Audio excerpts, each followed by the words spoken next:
The world has always been full of chaos. In the midst of this brutal struggle, those who have God's blessing overcome difficulties and win.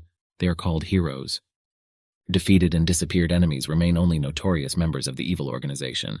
It was with this dark organization, whose name is the Shadow of Death, that this story began. The main character's name is Serena R. Raphael. Now she is waiting for classes. She is assigned to the 5th training center. The girl thought that she wanted to go to the first one because they specialize in fencing. Training center number 5, which qualifies for survival training, is not particularly popular. And all this is of little use since training is difficult, at least because of the instructor teaching at the 5th center. A cruel and caustic look, the most cold-blooded person in the Shadow of Death.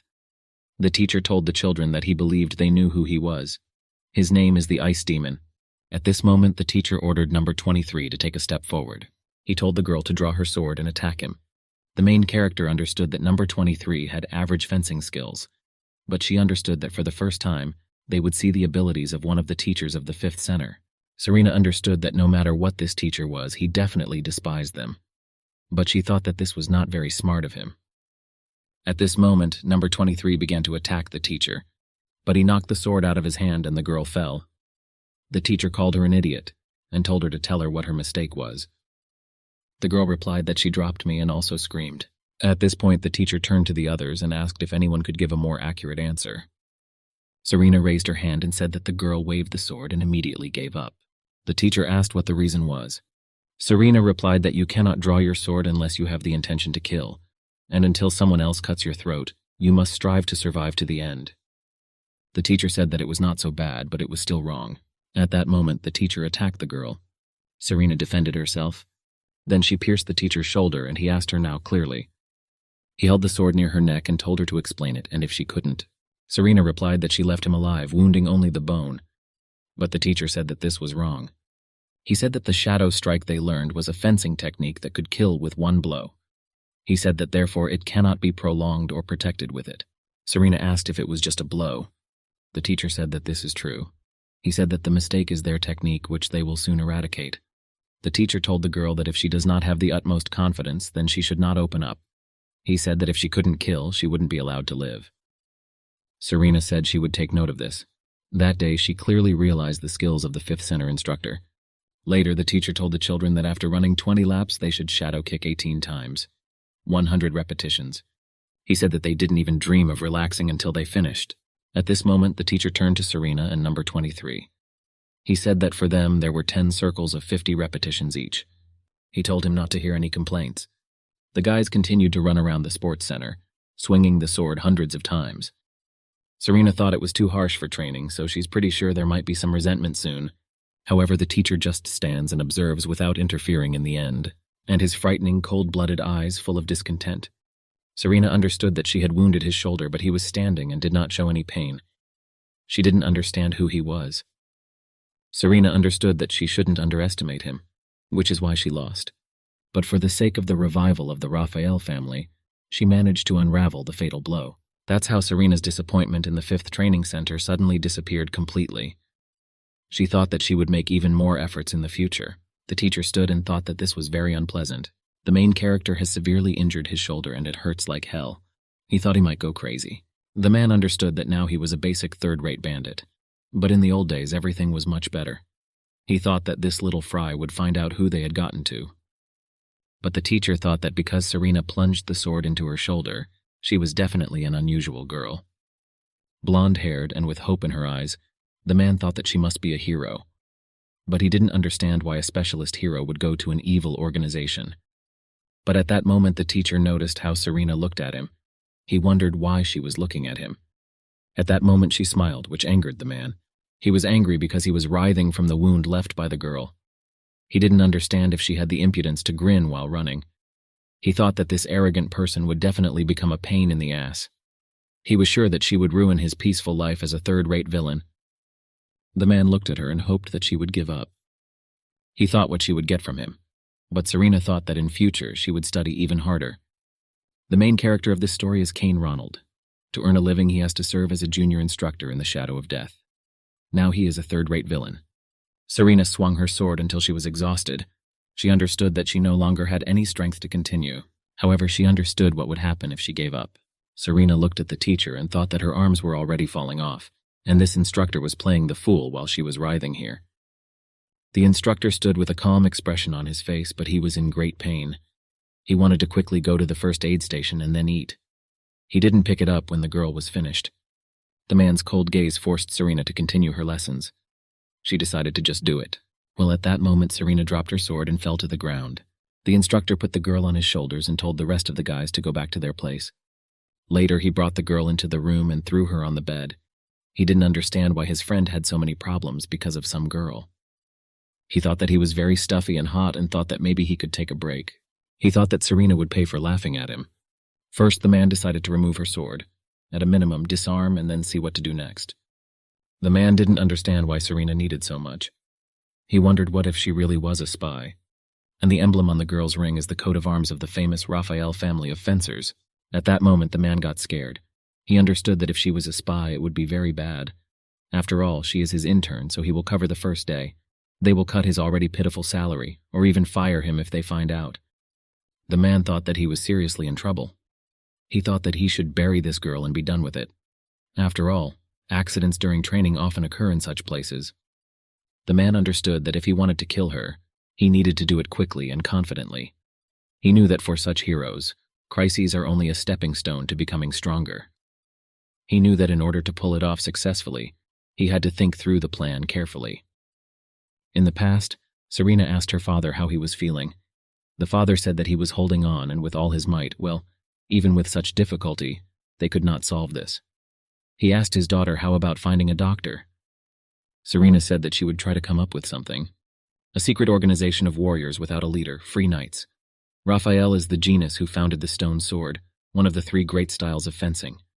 However, the stronger the rock, the easier it is to become covered with moss. The stone sword became an outdated style, and their line quickly began to fall apart. The siren's father was too eager to pass on his knowledge, and in the end he became so ill that even the priests gave up. Serena thought that her father's efforts to revive the family should not be in vain, but she thought that as his successor, she needed to find a solution. She didn't understand if there was really any other way but to inherit the stone sword. Serena thought that if only she knew all the styles. At that moment, she realized that she only needed to learn all 3 great styles.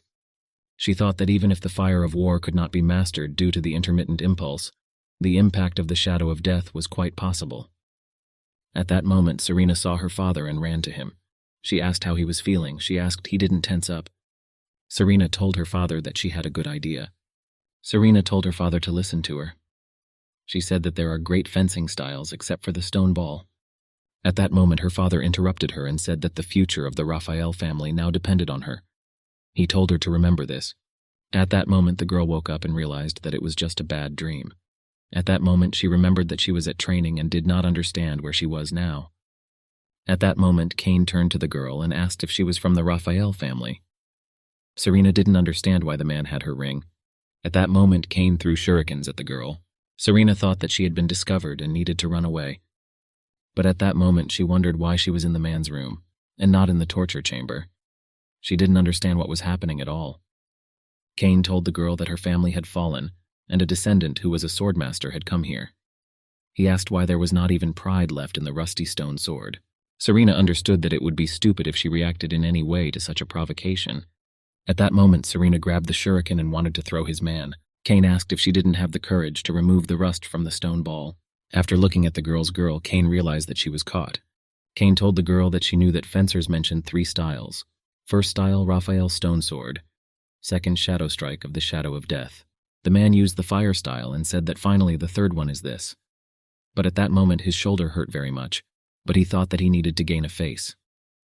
But he understood that this was where the preemptive suppression ended. Serena said that this is the flame of war style. The man told her that her look had not rusted. Serena asked what the descendant of the swordsman left here.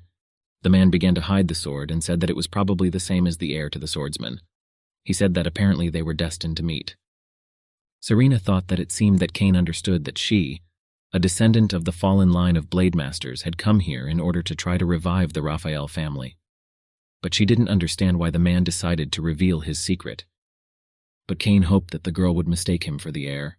He was sure that she would think that they had similar goals. Serena asked why he revealed his secret.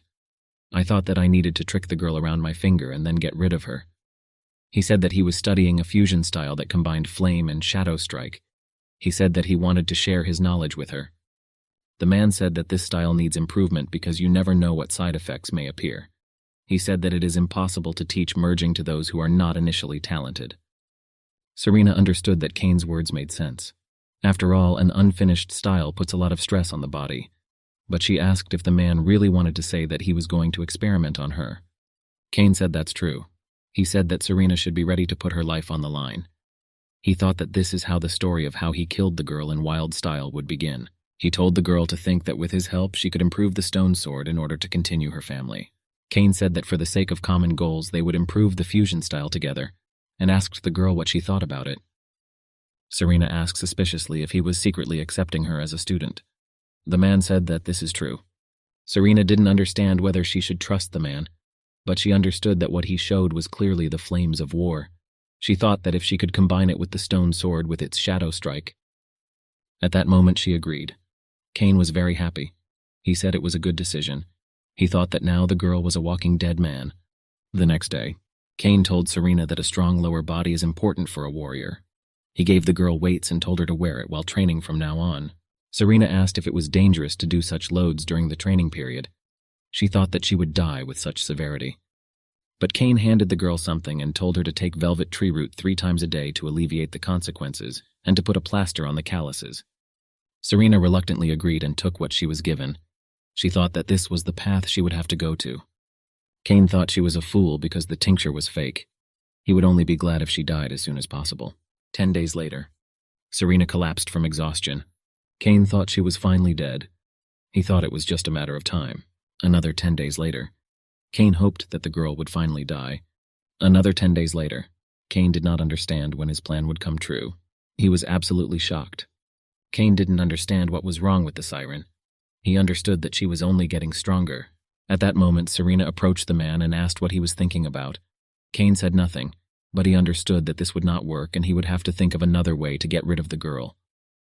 He told Serena that they have prepared the base, so they can move on to real training from tomorrow.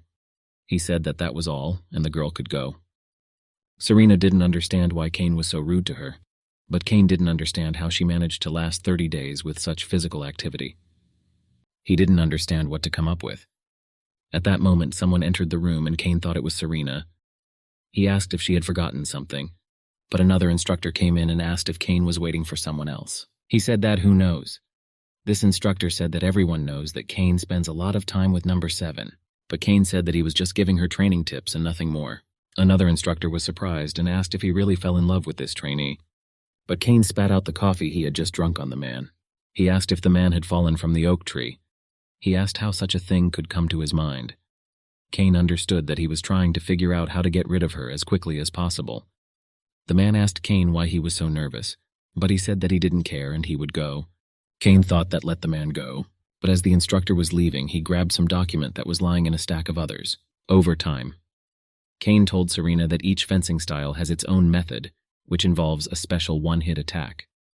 He said that the shadow strike targets vital points, the flames of war that leave gaps in the enemy's defense, and the stone sword that causes damage no matter how good the defense is. He said that if the merger was done poorly, it could ruin everything. Therefore, you can only take advantage of it. At this point, Cain used the fire technique. He said that these were red fireworks, but behind his imperturbable face, he hid the fact that my wrist was very painful. Cain told the girl that it was a mixture of the flame of war and deadly shadow strike techniques and the art of fencing, combining speed and deception. He understood that in theory this should be so. Serena thought that she could feel this power, although these were just tentative attempts. She didn't know what would happen if she put all her strength into it. Cain didn't understand if she really believed it. He wondered if she really wanted to study. Cain said that if you add a shadow style to a stone sword, it will produce a fatal blow that can destroy everything in its path. But he said that you shouldn't forget that you can kick back at any moment. Serena asked in disbelief if this deadly style of his was really possible. Cain asked otherwise he would waste his time training someone like her. Serena thought that it seemed the man was not lying, but Cain wondered if she had simply fallen for the words of an ordinary swindler. Serena said that then she will definitely succeed because she has a worthy goal. Cain said there was no turning back then. He said that they would start here and now, But he thought that the girl was definitely sticking to his flippers. He thought it was only a matter of time.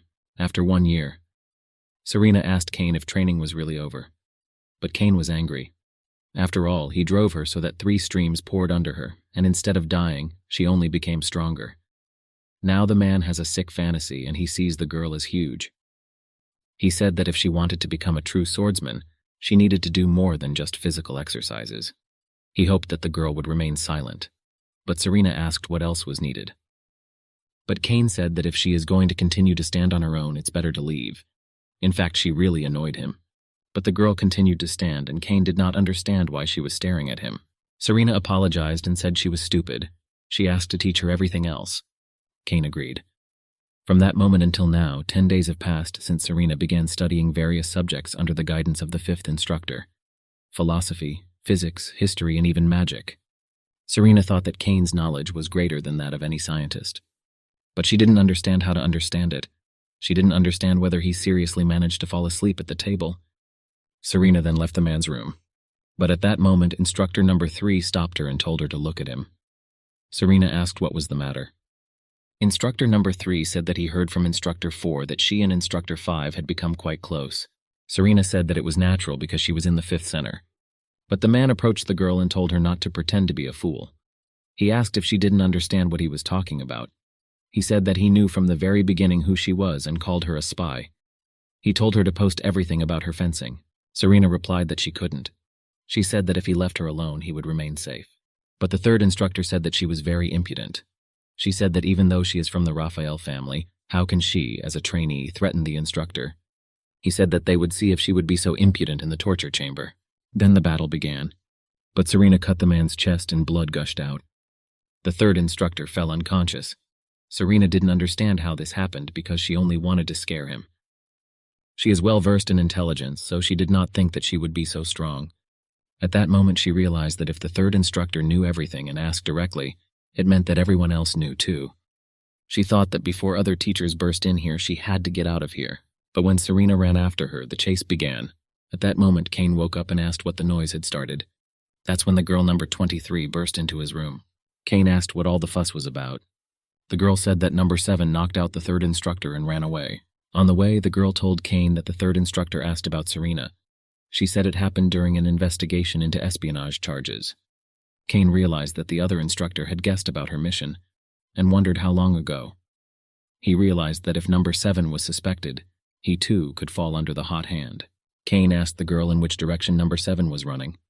Number 23 said that it was the western forest. Cain asked where the other instructors were. The girl said that the 1st and 2nd rushed after her without wasting time. The 4th instructor must have just listened to the report. Cain was surprised by the fact that the 1st and 2nd were already chasing the girl. He was angry that even the 4th one came and no one said anything to him. Cain thought that apparently the organization doubted the 7th from the very beginning, and he was on the list of suspects. He asked the girl if she had warned her superiors. Number 23 said that numbers 8 and 11 went to report. Cain asked how many trainees were left. The girl replied that they were having a meeting at the training ground. Cain told them to take them all and go to the headquarters with the 4th instructor. He said he would go for number 7. The girl tried to stop the man by saying that the 1st instructor had told him to do it. But Cain interrupted her and asked if she hadn't heard him. Number 23 agreed and left silently. Afterwards, Cain went into the forest. In the forest, he saw the body of the instructors. Cain was surprised that Serena took down 3 people at once. He thought that it was not a girl, but some kind of monster.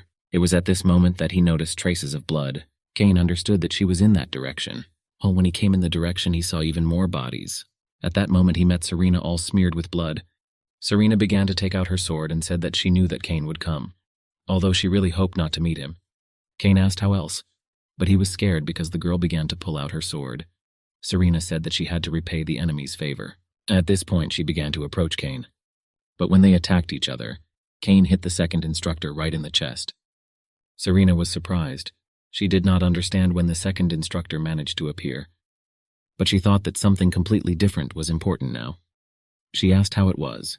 Cain said that the 2nd instructor was let down by his own emotions, which is why he lost his miserable life. But he didn't understand why he needed all this. Cain understood that he could be next. Cain told the girl that no matter how you look at it, she is still just as clumsy and stupid. But inside he was torn from pain and did not understand why he was wounded in the shoulder again. At that moment, Cain took a bag out of his bag and handed it to the girl. He said that there were various necessary things that could be useful. He said there was a map inside and she had to follow it. Serena was shocked. She said she was going to kill him and asked him why. But Cain interrupted her and told her not to be mistaken. He said she was just bait. It was now clear to Cain that the other instructors were trying to kill him. He decided that he would use the girl to distract them. Serena asked the man if this was enough to repay his kindness. Cain was already bandaging his shoulder. He didn't understand why she suddenly. He didn't understand if the card wasn't enough for her. He thought that if they didn't take her as bait, he would have problems. At that moment, Cain handed the girl the gold and said that she would not need anything else. He hoped that she would take it and leave as quickly as possible. At this moment, there was silence. Cain has come to terms with the fact that he has to endure this again. Serena didn't understand if Cain was really being so kind to her because she needed to be bait, and for a long time at that.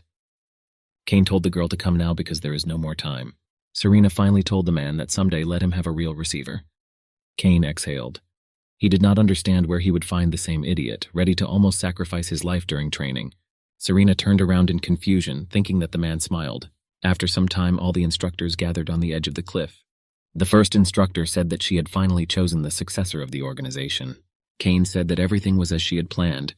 The first instructor asked if this was necessary. Cain said that since the organization did not expect him to devote himself to the art of fencing, he also did not have faith that he could be saved with its help. The first instructor asked if there was any other way, but she said that she would allow the man to meet death with dignity with a sword in his hand. Cain said with a straight face that he was very grateful, but in his heart he cursed Serena for wounding him in the shoulder. The first instructor said that Cain seemed to have an injury. She asked if the second instructor had tried, but Cain said there was nothing to worry about. The first instructor apologized for not being able to be present during this fight. Cain said that he was sorry too, but he didn't want her to think that he was going to lose. After this, the battle began. Cain said that this is one steep shadow shift. The first instructor said that the illusion of battle is also beautiful. Each of the three main fencing styles has its own characteristics. Stone swords are not subject to any enemy defense. Shadow strike has no equal in terms of speedy victory. Flame of war deals damage with a retaliatory strike after blocking an attack. These characteristics cause injury. Unfortunately, the flame of war is weak against the stone ball, which breaks the defense. But it is strong against counterattacks, and is comparable to a real enemy slashing shadows. So in theory, Cain should win. But it is simply impossible to overcome the difference in physical strength by mastery of style alone. The first instructor told Cain that she was sorry. She said that if it weren't for his injury, it would have been harder to determine the loser. But Cain said that a defeated swordsman does not need sympathy.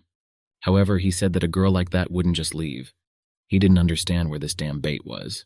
The first instructor told the man not to worry because the heir to the Raphael family would soon follow him. Afterwards, the first instructor threw Cain straight into the cliff. Afterwards, the first instructor said that they now ordered to catch the traitor, number 7. At dawn, Serena thought that now perhaps there was no longer any need to be bait. At that moment, she noticed a swordsman flying towards her, but she quickly cut his stomach. The attacker then fell to the ground, blood spraying everywhere. Serena walked over to the body and tore off a piece of clothing. She took it to clean the blood from her sword. This was already the 30th enemy. Thanks not only to fencing, but also to the survival skills acquired from the 5th instructor, the girl manages to stay afloat in the face of a chase. She did not understand this immediately, but only with experience. These survival skills were acquired through the fight against death. Serena began to wonder what life must be like to have to master such skills. She thought that she wanted to find out, but alas, it was not destined to be. At this moment, the sirens surrounded the instructor. Looking around, Serena realized that not only the first instructor was here, but all the swordsmen of the elite army of the Shadow of Death were here. The first instructor told the girl to surrender with dignity, and then she would guarantee her life. Serena remembered that as far as everyone knows, the first instructor is a person who keeps his word. Serena, really, won't they spare her life so that they can then hide her in a dungeon where she will rot? The first instructor sighed and said that she still didn't think that the 5th instructor's successor would give up so easily, but Serena said not to call her that. She said that she is not the heir to the flame of war, but the first instructor told the girl to understand one thing.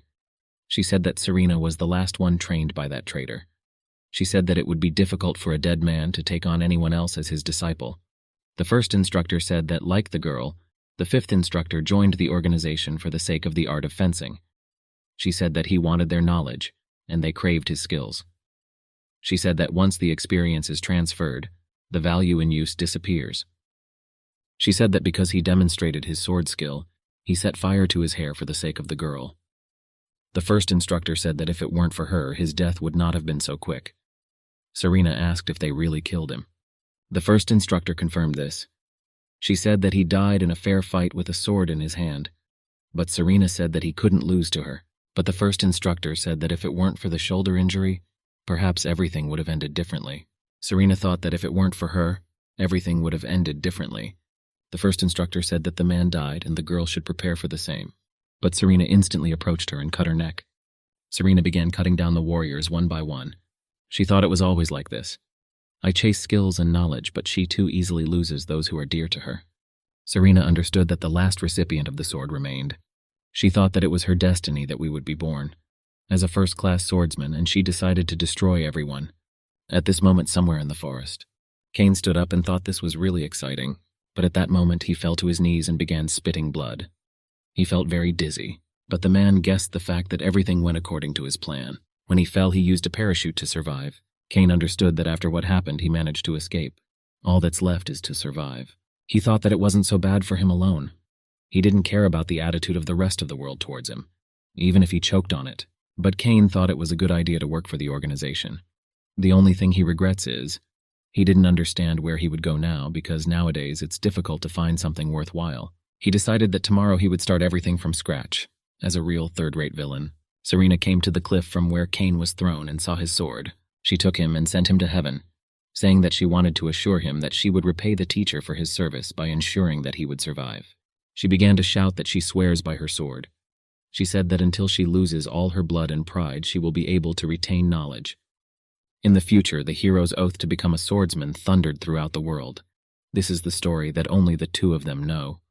This was a farewell message to her first and last mentor. Serena sat and ate fried viper. She said that this really cannot be compared with anything. The guy asked her that she was from the Imperial Palace. He asked how she liked the snake kebab. Serena said that she was used to peculiar dishes, so it was very good. Serena thought that there was nothing better than a viper for dinner to develop immunity to poison. The guy asked her how such a noble person ended up in such a place. He asked if she was attracted by the sights. Serena said that she just wanted to practice in the southern part of the continent. The man told her that he found a guide, as she asked. Serena thanked him and said that going far into the jungle was quite dangerous, so she thought it would take a lot of time to find a guide. But the man answered her that southerners are not at all afraid of tropical forests. But he approached the girl and told her that there was something that even they were afraid of. He said that he was talking about Shahad. Shahada means ghost in the imperial language. This creature devours people's hearts. He said that he miraculously survived his meeting with the Shahada. He unbuttoned his shirt and said that here is the proof. Serena thought that this scar gave her the feeling that it was left by a sword. She understood that the blow was aimed at vital organs. She thought that this level corresponded to the first instructor's fencing skill, the best in the shadow of death. Serena wondered if she was somewhere nearby. The man told Serena that a mighty ghost was shady. He asked to be careful in the jungle. At night, Serena lay thinking about everything she had heard today. She thought that the ghost devouring hearts was some kind of nonsense. If ghosts really exist, then she would be able to see those who were dear to her again. At least one more time. Serena fought against a girl named Seville. She asked her what happened because she was a hero whom everyone admired. Sevilla said that she was already tired of playing this role. She said that one day she would also reach the siren. She said that the hero's worthless life will only face destruction in the end. Seville told the girl that if she didn't believe it, she could show her. At that moment, Serena woke up. She realized that she was starting to get used to the nightmares. 3 years have passed since the destruction of the shadow of death. During this time, she went through a lot, traveling across the continent. To create a good reputation for your family, you had to take on any challenge. Serena defeated the Lady of the Dark Mountain, even defeated Kurta, a first-rank Yuma. However, Serena wondered why Seville was so angry that day, and what can make a hero become a would-be bandit. At that moment, a guy began to enter the girl's house and asked if she needed a guide. Serena said that's true. The boy said that he was glad to meet. At that moment, he introduced himself. His name is Raja, and he is an experienced whale in this village. Serena asked if he was experienced. After all, she understood that he was very small. Raja asked if she was worried because of his young age. Serena said that this is a dangerous business. Raja spread his hands and said that if she was really uneasy, they could wait until the Harwa finished his work. He said that he had already received an advance, so it didn't matter to him. But Serena understood that she did not have time to wait, and she agreed with the guy and told him not to let her down. Cain squatted and read the note. It was written there that he would complete the assigned task in the last village of the southern jungle, contacting the target. He thought that if this was a message from an evil organization, then they could really send a member of the organization very far away. But Cain resigned himself and thought that he knew and agreed, but he didn't understand whether they really sent him to hell by name. Cain thought that he needed to find a guide, but he remembers that their prices are simply enormous. At that moment he noticed the boy. Raja asked Cain if he was looking for a guide to get to the last southern village. The guy showed Cain where to go and told him to head to the local wasteland. He said they would be there. The guy said that even if he knows it, someone has already made an agreement with him. He said that he was the only experienced guide, but Cain was late. As he was leaving, the guy shouted that there were only 2 guides in the whole village and said to hurry. Cain was disappointed that there were only 2 guides. After all, he wanted to hire someone cheap. At that moment, he realized that it was somehow hard for him. At that moment, he discovered a snake on his head. He threw it off with his head. Then he took out the antidote and drank it. Lying on the ground, Cain wondered what the white viper left on his head. At that moment, he noticed hair in the window of the house and thought that the girl had set it up. But Cain understood that there were a lot of snakes everywhere here, and if he accused someone, they wouldn't believe him, and they would say it was just a coincidence. He thought that let the girl live, but next time he wouldn't just let them go. At that moment, another guy approached Cain and asked if something had happened to him. At that moment, he offered him a kebab. The guy said it was very tasty and offered to try it. He said that no money was needed, but Cain got angry with him and the snake exploded. Cain pointed the sword at the guy and said that he would ask once. He asked why he did this. Cain didn't understand if the guy really wanted to mock him. At this moment, the guy began to make excuses that the man misunderstood him. He said that this is their traditional dish. He said that the noble lady really liked it too, but Cain said that they poison travelers with poisonous dishes.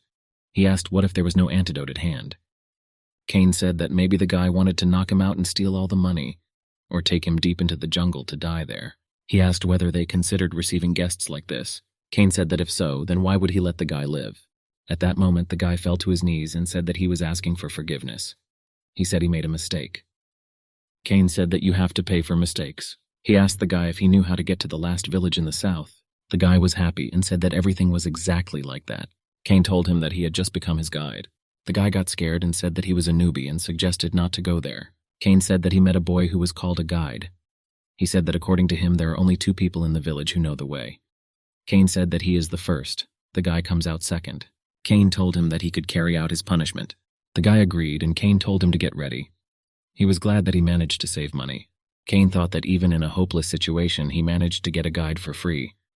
He thought that he was a very skillful villain. After some time, the guy stood in the swamp. Cain asked the guy if he really called himself a guide, but there was no word about the swamp. But the guy replied that he said that he was not particularly experienced. At that moment, Cain threw a rope onto the tree. The guy was surprised and asked him what kind of magic this was. He asked if it was a magic rope. Cain asked if he had never seen this device. He said that if the guy continues to carry on, he will leave him here. But the guy started hugging Cain and asked him not to leave him. Cain was disappointed. He realized that he had found an adventure for his ass. He promised himself that he would definitely do better next time. After some time, the guy found the hive and brought it to Cain. Afterwards, he was bitten and Cain gave him an antidote. Then the guy somehow dropped his backpack with food. He said that all the food had floated away and there was nothing left. But Cain handed him food. The guy took it and happily began to eat it. Raja said that if you step into a swamp, you can't hope to survive. He told her to follow closely behind him. And at that moment, he noticed how the girl was simply walking on the water. He was surprised and asked if it was possible. Serena said yes. She said that you just need to quickly move your legs. At that moment, Serena came across a beehive, but she calmly killed all the bees. Raja asked her how she does it. Serena said it was easy and simple.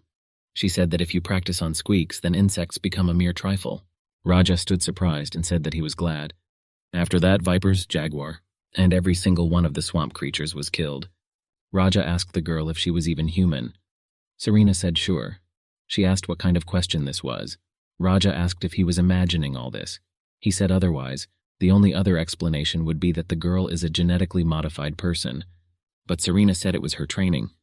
Running on the surface of the water, moderate consumption of poisons, and the murder of thugs who came after her soul.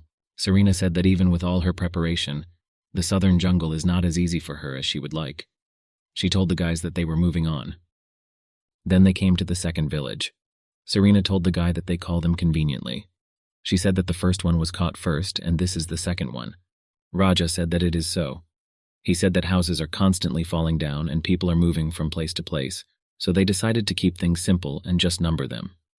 Later at the table, the girl asked Raj if the local really hated the empire. Raja was surprised and asked why. The girl said that she had a feeling that they were avoiding her. The guy replied that he thought they were all busy with their own affairs. At that moment, he remembered something. Raja said that hunting competitions between villages were coming. Serena said that apparently this is the greatest competition among all 5 villages. She understood what all the fuss was about. Raja asked if she really wanted to participate. He said that there are no special requirements. But Serena said that she would probably refuse.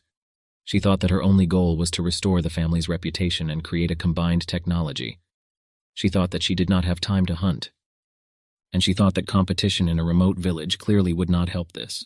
After some time, they arrived at the third village. Raja was surprised because something happened at the entrance. At that moment, they heard a scream. Serena took out her sword and told the guy to wait for her here. She then approached the entrance and destroyed it with a blow of her sword. But when she entered, she saw dozens of corpses. At that moment, an unknown guy with a bloody weapon appeared at the side of the girl. Serena noticed how he began to eat the human heart. At that moment, she rushed at him and swung her sword. But the guy managed to dodge and the blow missed. Serena was surprised at how huge the guy's knife was. She thought that he was opening people up with it. She realized that apparently he could even chop the bones. At that moment, she remembered Shahad and thought that it was definitely him. Serena said that today he will be punished for all his sins. The guy threw himself at the girl with a smile. Serena managed to parry his blow. Well, when she struck the guy, he sat down. After that, he cut the girl's leg. Serena tried to hit him with her sword, but the guy dodged. Serena thought he was strong. He blocked his first attack, and she immediately realized that he was a difficult opponent, but it seemed to her that it would be difficult. Serena pointed the sword at the guy and asked if he was afraid of death. She's pretty sure not. She thought that these creatures stop at nothing. She thought that while the opportunity to kill their victim loomed before them, wounds and death were the least of their worries. Serena said that he chose his fate. She said she would kill him. At that moment, the guy rushed at her laughing. Serena rushed at the guy using the third style. The guy defended himself with a knife, but at that moment it cracked. Then Serena struck, but the guy managed to dodge. But the girl cut his torso. Blood gushed out and the guy's hand fell to the ground. After that, he started to run away. Serena rushed after him. At that moment, she noticed how he stopped. She didn't understand what he was doing. But the guy took the heart out of the corpse. Serena called him a savage and asked if he really decided to eat human food. But after he ate the heart, his hand began to recover. Serena didn't understand what kind of magic this was, but she realized that he did not use either holy or demonic powers. I thought that this creature was simply non-human. Serena asked what the hell he was. At that moment, Raja appeared and asked the girl how she was. The guy realized that he seemed to have disturbed them, and they needed to get out of here. But the man grabbed him and started running with the guy. He stopped and said the word village to the girl and pointed to the side. After that, he began to gallop somewhere under the jungle. Serena couldn't believe that he took a man hostage. She realized that he also took things and food. Serena remembered that he was talking about some village and thought that she had no choice. When Cain and his guide arrived at the village, they saw devastation there. Cain asked the guide if they had bandits who could leave something like this behind. But the guy replied that definitely not. Cain said that means the matter is different. He understood that experienced villains must understand the traces left by their own kind. After examining the corpse, Cain realized that they were all killed by one person and apparently with a sword. But he didn't understand why he should bite the victims' bodies. He understood that these were clearly human teeth. And then there was a collision. He realized that apparently the opponents were equal in strength. Cain realized that this cannibal monster was on the same level as the subscriber only because of his cannibalism. Cain said it smells so bad in here. The guy told him that it was probably a corpse smell. At that moment, the unknown girl asked them if the two of them were really from the organization. Cain asked who else she was. The girl introduced herself. Her name is Aisha. She said that she came from the last village to escort their visitors. Sometime later in the evening, Cain thought that Aisha chooses the road 100 times better than the other guy. The boys were welcomed in every village, but Cain was uncomfortable with Aisha. Cain cleared the strong fishy smell. At that moment, Cain took his guide by the backpack. The guy said that since he already had a guide, he could go about his business. Cain asked how dare he shut up about it. He said that he clearly said that he would be with him until the end of the whole journey. Cain understood that he needed the guy, so he had to sit straight on his butt. At that moment, Aisha stopped and said that they had arrived. Aisha approached the entrance to the house and told Mr. Dirk that guests had arrived. She turned to the guys and asked them to come through. Inside the house, Cain said that he would be honored to meet with the head of the village. Dera told the men not to flatter him. He said that he has only a small influence on people. At that moment, he asked the man what he was doing here. Cain thought that he knew the answer. Cain told the man that they would like him to become a member of the organization. Cain thought that a newcomer should have been sent on such a task. Dera, thank you. Does he really want it to be repaired? Cain replied that if he refused, they would have problems. Dera said that this is a funny assumption. Dera said to send not first, let him say something to begin with. He said that recently a beast began to run amok on their territory. Cain was surprised and said that they have a lot of animals here. He didn't understand what kind of nonsense the man was telling him. Dera said that this is so, but the claws of this beast are very fierce. He said that if their guards fall, they will be in danger. Cain didn't understand why there was something so scary here that it could scare away an old man who had been eating snakes all his life. Cain realized that if he was talking about such things to him, perhaps they did not have worthwhile defenders. Dera said that it all started during negotiations with them. He asked what kind of coincidence isn't it? Cain realized that the man would make a good villain. Now he understood why the organization needed him. Cain asked what he wanted, but he was worried that the negotiations had failed. He thought that if the man was going to threaten, then that's where he had to start. Durka said that he wants small things. He asked the men if he would take care of this problem. Cain asked what the threat was. The man told him to think so. Cain said that he understood and began to get up. He realized that he would not have any rest and would come to fight his hand in this matter. Dera told the guy to know this. He said that he had poor eyesight, so he could not distinguish it from the beast. Cain replied that he could demonstrate the tip of his sword now, so that the man would certainly not confuse him with a beast. But the Dera said that it was not necessary. He said the chance of his death would be the highlight of this hunt. He said that then let Cain enjoy today's banquet. He said that starting tomorrow they will both be busy. Cain ran with the guy. He didn't understand whether the Durka really thought he was crazy. Cain didn't understand why he should have fun there while the man was planning exactly how to kill him. While they were running, the guy told Cain that it seemed like they had completely screwed up. But Cain told him to shut up, and asked if he thought he did it on purpose. But at that moment a hook flew between the guys. A girl ran after them. Aisha told the guys that it seemed like they were not in a hurry. She said that she thought they would at least enjoy the banquet. Cain said he doesn't like wasting time. The girl who attacked them told Cain that something about him seemed familiar to her. She said that she thought she saw him in the soul of the devil. Cain did not understand whether he would really need to fight her. At that moment, weapons were pointed at him from both sides. Cain fought them off with his sword. Then he jumped up and threw everything. The girl asked him how dare he. At that moment, he approached and hit her. Then a hook almost flew into him, but Cain managed to dodge. But the chain pinched his neck. At that moment, the girl threw a spear at him. At that moment, Aisha approached the guy and asked how she was. She asked if he had forgotten about her. She then pierced Cain's shoulder with her hook. Aisha asked how. She asked, life is not flashing before her eyes yet. Cain put the bag under attack. After this, the bag burst in and spread smoke. The conductor asked what the strange smell was. Cain didn't understand why it hurt like hell. At this moment, Cain approached the guy and took him by the backpack. He began to read a spell that was supposed to hide them. Afterwards, Aisha and the girl realized that they had disappeared. The girl said it was magic. She said that's what she was talking about. She said they should get rid of him. Somewhere in the forest, the guys stood and rested. Cain didn't understand how the girl knew that he was in the soul of a demon. He didn't understand if she was there too. But Cain knew for sure that now they would tirelessly try to kill him. At that moment, the guy turned to Cain and said that it seemed that those people recognized him. Cain said no. He said that they just identified themselves and he had not seen them before. At this moment, the guy began to talk about the soul of the demon. But Cain asked if this is really what worries him most now. Cain told the guy that if he didn't understand, he could die too. Cain simply didn't need any more questions from the guy. Cain said they were moving on. The guy asked him where he planned to go. Cain said away from them. After some time, the unknown guy shouted for the villagers to quickly grab them. He said that they should not miss them.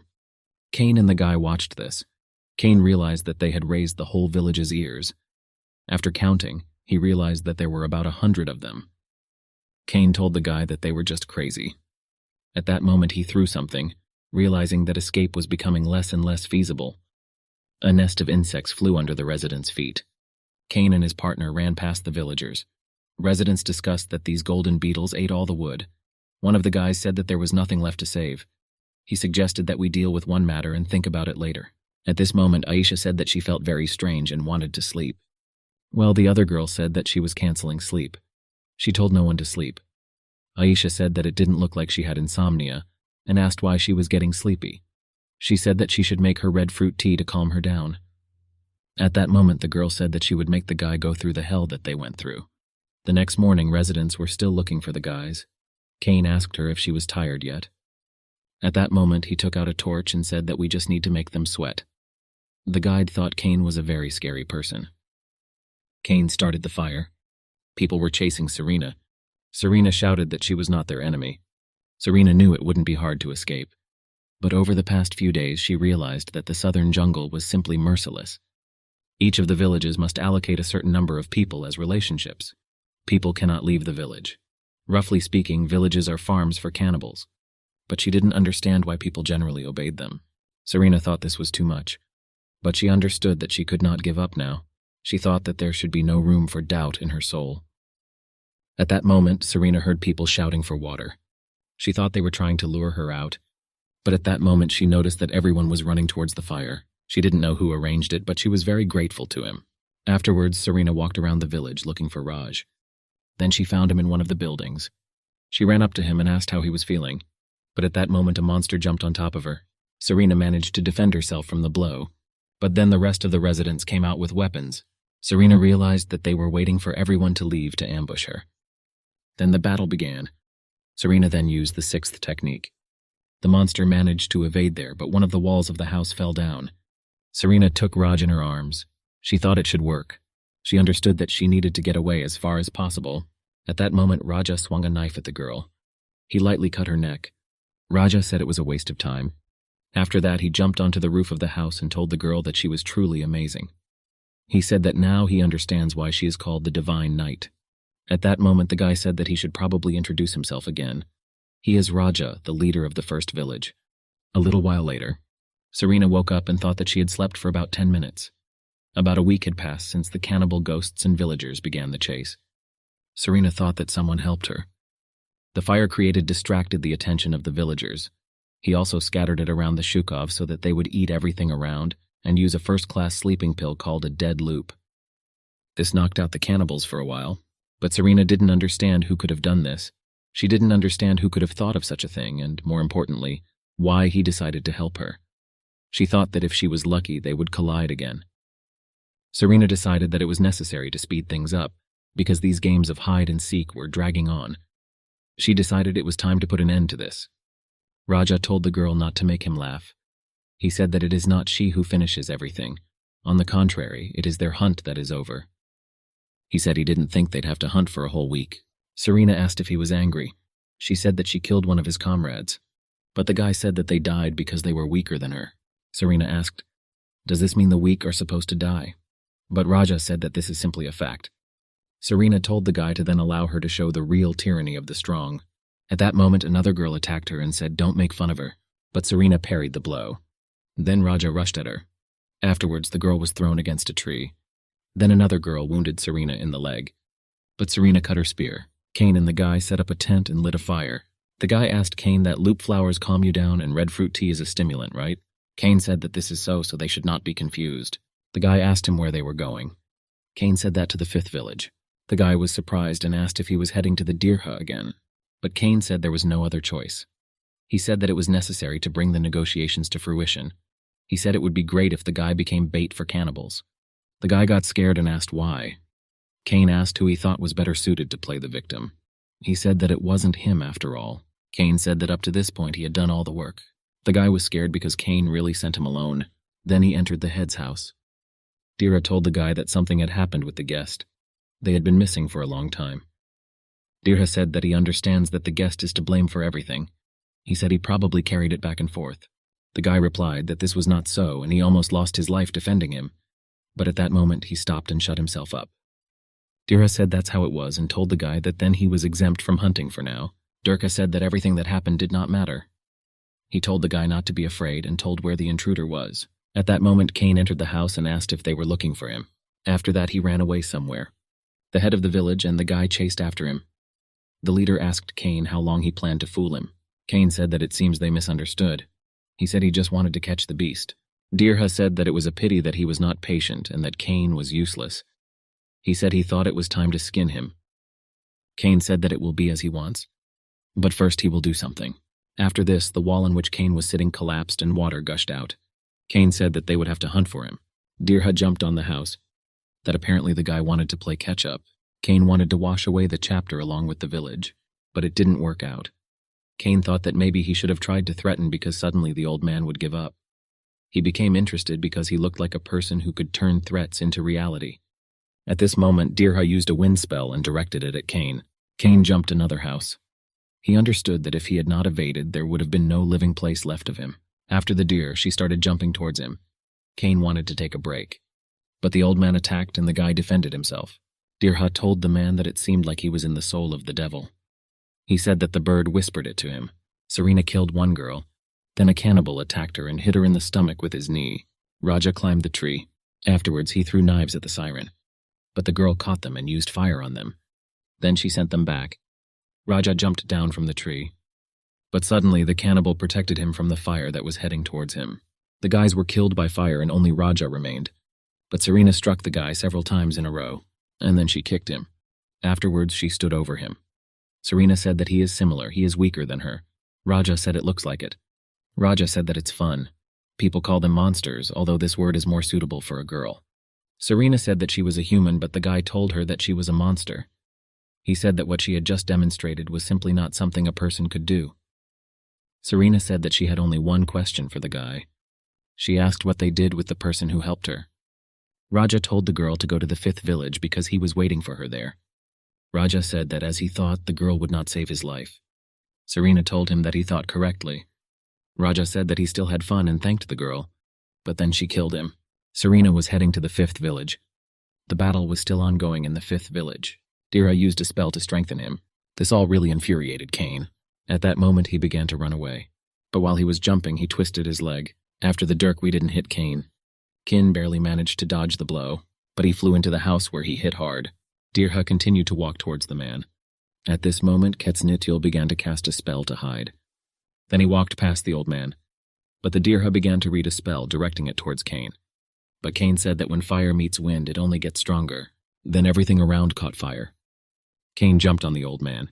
Then he wounded him in the chest. Cain asked why not give up. At that moment, the old man began to run towards the guy. Cain didn't understand why this moron guide hadn't run away yet. Cain realized that the old man wanted to devour his heart. He realized that then he would recover and he must be stopped. But at that moment, the old man began shouting to the guy to be careful. The guy raised his head and saw that a piece of wood was flying at him. But the Dera managed to protect the guy. Cain began to approach the old man and said that whether he was an ogre or normal, he should not do anything but do less. Durka, what is he talking about? Cain said that he thought the old man would kill his subjects right and left and was angry at him, but he didn't do it. Cain told the man that by saving the boy, he had already done the right thing. Cain said that the reign of terror is built on rivers of blood. And when you thirst for blood, sooner or later you will be destroyed because of the evil that lurks in your heart. Durka said that he would remember this. Cain stopped the useless fight, but in fact he understood that he was already at the limit. Durka said that he had no other choice. He said that their southern forest would become their ally. Cain agreed. He was very happy because he was worried since the old man kept finding excuses. Dera passed by Cain and said that then he would go to restore the destroyed village. But Cain said he had a favor to ask. He asked the men if he could tell the beast that he was waiting for him here. Serena met the guy and said that to think that it was him. Karba said that he was glad to see her. Serena asked the guy why he helped her. She said she thought he was one of the cannibal people. He answered that the inhabitants of the southern jungle, speaking of cannibals, cannot be left unpunished. Serena asked so he was going to fight them. Karba asked the girl if she knew what cannibals were like before. He said they were slaves. The guy said that the empire sold them to the locals, but he said that chaos reigned here even before their arrival. There was a constant war between the villages, in order to reduce the number of prisoners of war and orphans, as well as for financial gain. Cannibals were sold as slaves, and then one day one of the slaves raised the jungle to his ears. Possessing unprecedented power, he began to change the order of things in the jungle. Karba said that there was a limit to the power obtained by such a sinister force. He said that the attempt to unite the tribes ended in failure. Karba said that the source of this power is cannibalism. He said that this is the price of the devil's deal. He said that cannibalism maintains immortality. The guy said that someone had to stop the monsters they had become. Serena said that's why he helped her. Karba replied that this is not the only reason. He said that this was how he thanked the girl on behalf of Shakata. Serena asked Shahad that she is the one whom the cannibals worship. But Karba laughed and said that of course not. He said that 6 years ago the cannibals met a man. He said that they were not on good terms with him and tried to kill him. But this man made everyone look like a fool and drove the cannibals into a dead end. Karba said that this is how the legend of Shahad was born. He said that even when he was driven into a corner, it was as if he rose up from the ashes and took revenge on them. Karba said that all the methods he used were imitation of Shahata. He said that it was he who taught him everything. Serena understood that the guy was deliberately making a fool of himself, but she asked how it had anything to do with that thief. Karba asked the girl, did she receive this sword from the Shahata? Serena remembered that this was his last gift to her. Karba said that Shakata's colleague was a woman and she called him the 5th instructor. Karba said that the owners of the jungle became angry with the visitors and began to hunt them because they had previously been unable to cope with the Shahata. He said that if the girl didn't have the Shakata sword, he wouldn't have helped her. Serena realized that if the instructor had not taught all the harb, he would not have helped her now, and she would already be dead. Serena said that it was her choice to come here on her own. She said confrontation was inevitable. Serena thought that whether Cain knew it or not, he was still helping her. Karba began to get up and said that in any case he thanks the girl. He said that now they have a chance. Serena asked what chance. The guy said that this was an opportunity to find peace. He asked the girl what she would do now. Serena said that she will continue to fulfill her mission. Karba asked if it wouldn't end there, but Serena said that she still has to go and reach her goal. She said that also, if possible, she would like to find something. Karba made it clear to the girl that she was still not experienced, and to become a better person she must continue to wander. Now the girl has another goal. She's going to follow where the instructor left behind. She thought that even though he died 3 years ago, the world still remembers him and the actions he committed before they met. Serena thought that she would not be able to meet him or share memories with him. Cain said that in the end he made a big mistake, but the first instructor told him that he had successfully completed the mission. She said that the fireworks on the battlefield were very cool. Cain asked if she really saw everything. He realized that these bastards sent him here as soon as he joined them. At that moment, the first instructor took out a paper and handed it to Cain. She said this is his next mission. Cain was angry because he had just finished one task and they had already given him another. Cain grabbed the piece of paper and looked at it. The first instructor asked if he had only just noticed. Cain said that he could not even imagine that he would receive this. The first instructor said that he would pass on his knowledge and skills to future generations. Cain wondered if they really wanted him to teach the children his techniques. The first instructor said that the guy would be the 5th instructor and she would be the first. Cain got angry because he was the first to supervise everyone else. At that moment, the first instructor looked around and said that she needed to go back. But before she went, she cut down the tree. Cain was surprised and wondered what the sudden impulses of the woman were. But there was a guide behind the tree. The first instructor said that birds listen during the day and rats at night. She said she would take care of this rat, but at that moment Kay stopped her and asked her to wait. The first instructor got angry and asked what it was. Her look frightened Cain very much. He said that they might have a truce now, but they don't know how long this friendship will last. He said what to think. It's better for them not to touch the inhabitants of the southern jungle. He said that more importantly, this guy is his guide. The first instructor turned around and said that let the guy do as he wants. She said that they would see later. The guy asked Cain why. Cain told the guy that just because he survived didn't mean he had to follow him. Cain understood that cooperation between villains was like another bubble that could burst at any moment. He thought that he needed this guy to survive and look after the jungle. The guy said that he would never forget this favor. Cain started to get up and said that the guy would pay back later. When Cain left, he thought that everything had not gone so bad. He thought that the training center was considered the safest place in the organization. He thought that he didn't have to put his life on the line and that he would get paid just for looking after the children. But he thought that he would never teach children to be his technician. So the villain became an instructor in the shadow of death. Who knew that he would meet his death in the safest place in the organization? No one could have predicted that an ill-fated hero would appear who would help him overcome all sorts of difficulties. Present time is the road to the kingdom. This place was once home to the Ma people, but now everything here is covered in eternal ice, hiding the past history of the kingdom. In these ruins, wrapped in a white blanket of snow, Another meeting is about to take place that will change the fate of our villain. Lord Orb's kingdom was powerful enough to consume half the continent, but by the will of the gods it fell into decay. The girl thought that she was left alone and there was no one else. But Cain came to her. The girl asked who he was, and the man introduced himself. Cain asked what her name was. The girl did not understand who this man was. Her name is Aris. She did not understand why the man came to these ruins. Cain asked the girl if she was left here alone. Aris said yes. At that moment, Cain threw a cloak over her and invited her to go with him. Aris didn't understand what was wrong with this man. She thought that he felt sorry for her. She saw that his eyes were empty like hers. Aris said that she would not go and would stay here. But Cain told her that she would only freeze to death here. The girl knew that he was right. But she simply did not understand this man. She said that he didn't know anything about her, so why was he extending his hand to her? She thought he didn't know what she had been through. She didn't understand why he couldn't just leave everything as it was. But Cain patted her on the head and said that she survived. He said that she should do everything possible to move on with her life. At this moment, Aris began to cry. She said that the man took her with him. Cain agreed. But he said that you should address elders as you. Reuben Valley seen our village on the border of Temur province.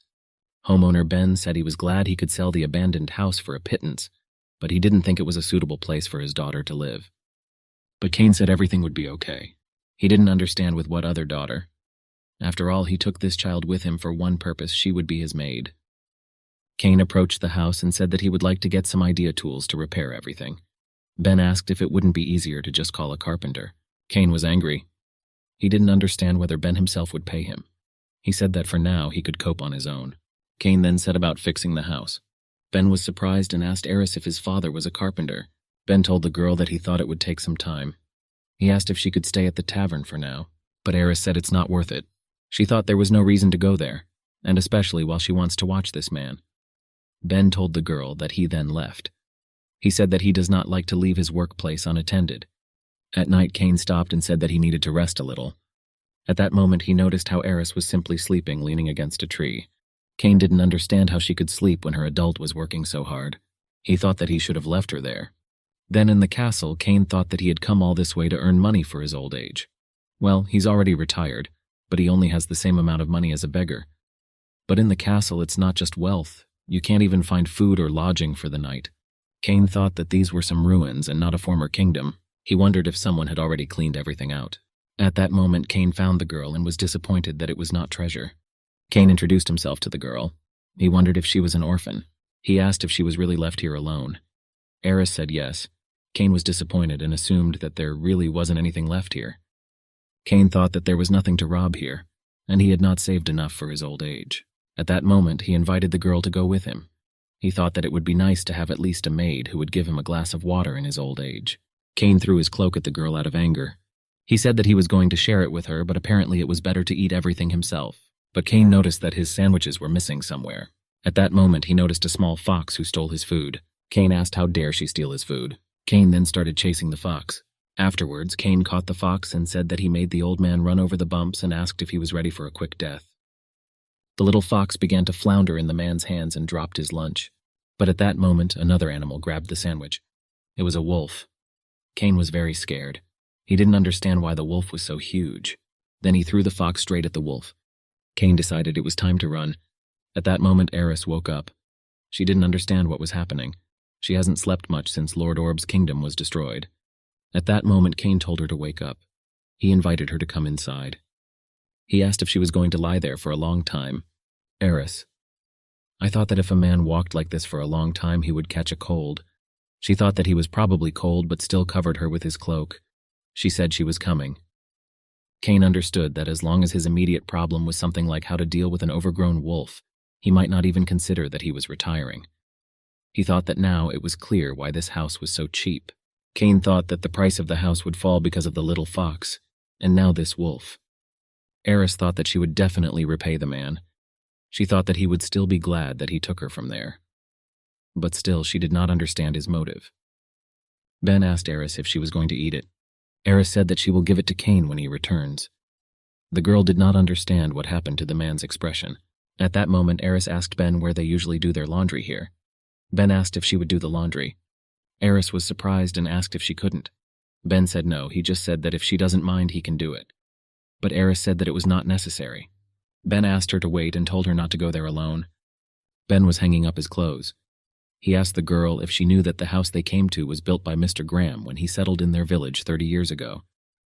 Ben said that some time passed, and the house was again bought by a person new to their village.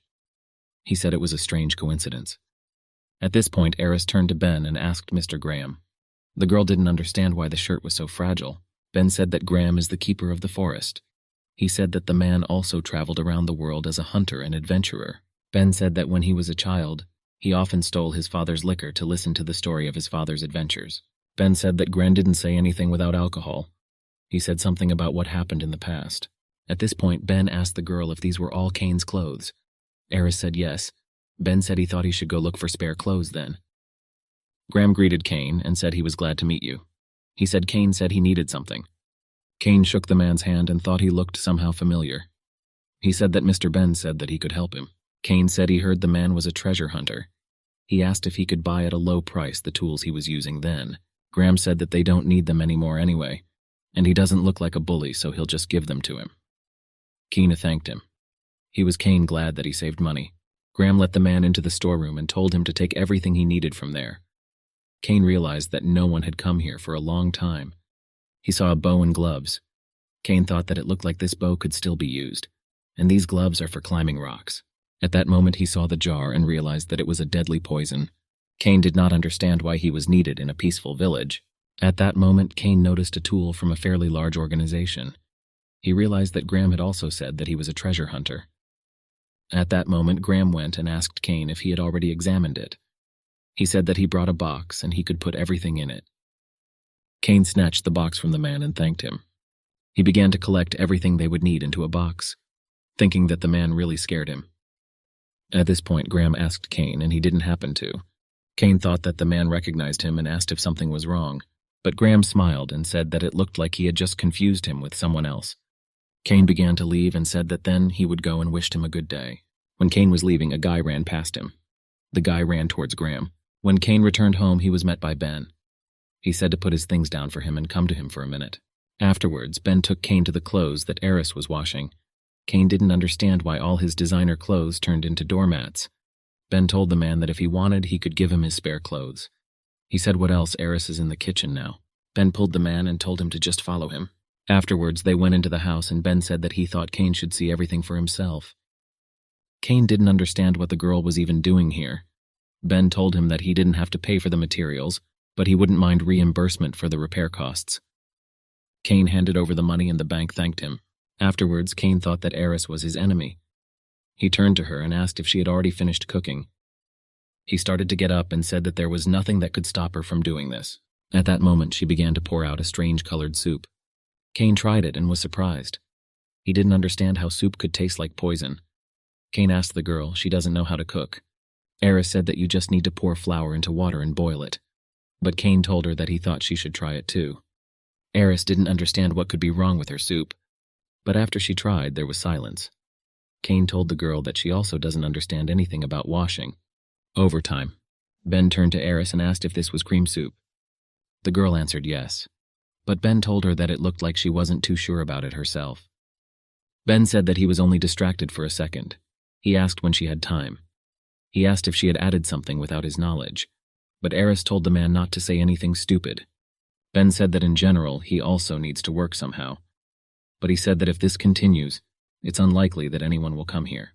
Ben said that he opened the windows and doors so they would not be deprived of fresh air. He said he thought it was better to throw the pan away. He told the girl that she tried very hard today and put all her heart into cooking for Cain. Ben asked tomorrow she will do this too. But at that moment Aris trembled and said that she would not cook anymore. Ben began to calm her down and told her not to talk like that. He said that she quickly learned to make meat and vegetable soups. He said that this was actually her first experience in making cream soup. He said that cooking is an art and it requires proper practice. But Ben understood that she didn't know how to cook at all.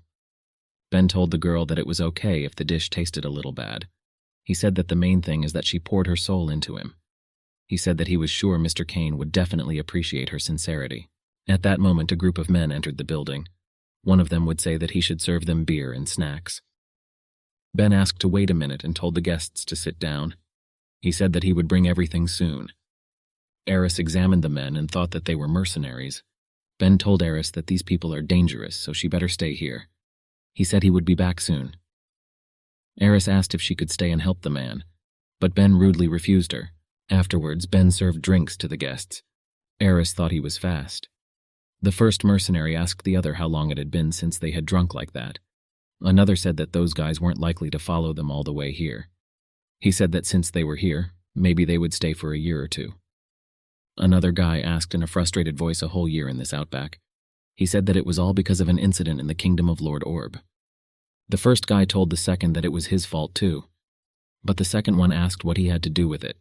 He said that the buildings collapsed and so what? He said that everything was based on snot. Another guy said that anything can happen in life. He said that the guy extended a helping hand to them. He said that maybe they will do normal repairs there now. The mercenary said that no matter how it was, the path there and the road were dirty. At that moment, a ladle flew at one of the guys. Aris told the guy to take back his words. She told him to immediately apologize for what came out of his filthy mouth. Cain woke up and wondered what had just happened. It seemed to him that something terrible would happen soon. The villain hasn't been in his best shape lately. It was 20% his own fault, what about the rest? And another 80% was Aris's fault. Not long ago, this young lady prepared something simply incredible. The villain didn't want the food to go to waste, so he decided to eat it all. He could not even guess that this stew could be his last. As it turned out, it wasn't limited to damaged clothes. The man got sick. 3 days passed like this. Cain didn't understand what was wrong with Aris. The villain was still in bed. He used cold-relieving herbs and wet towels. Cain thought that if he had not been a skilled villain, he would probably have died by now. Cain thought that Aris wasn't even a heroine. He didn't understand why then he, the villain, suffered so much from her. He realized that a lot of troubles had fallen on his head. Cain realized that today the girl was being too quiet. He thought that she had gone to the village, but he thought that he didn't care about this. He thought that smart people and villains should know how to take care of themselves. Cain was lying in bed. He had a strange feeling that something would go wrong. At that moment he got up because he was hungry. He decided that he would eat a little and go back to bed. Cain was disappointed because he told himself that he would not get out of bed. He thought that the corridor looked just like the road to heaven. Although he thought that there was only hell for a third-rate villain like him, Cain realized that if you think about it, a lot of money goes into Aris. He thought that he should not have taken her with him. He thought that at this rate he wouldn't leave himself a penny for retirement. Cain looked at the mercenaries and said that they were too noisy. At that moment he was surprised and did not understand what was happening. The leader of the mercenaries asked who this guy was. He didn't realize how long Cain had been watching them. He thought that Cain was not just a visitor. He thought he looked like a mercenary. The leader thought that he shouldn't behave recklessly, otherwise things might end badly. He thought that if it came to a massacre, he would have to use the ace in his hole. At that moment, Aris told Cain not to interfere because it was her business. The leader asked if he understands correctly. Cain is the father of this girl. He told Cain to quickly get down here before he killed them both. Every event has a cause and effect. Cain first fell ill after eating food prepared by Aris. Then he got the flu because she ruined his clothes. Then, after lying in bed for 3 days, he finally leaves the room. And without really saying anything, he gets into a skirmish with angry mercenaries. Cain was angry because he just wanted to go down for food.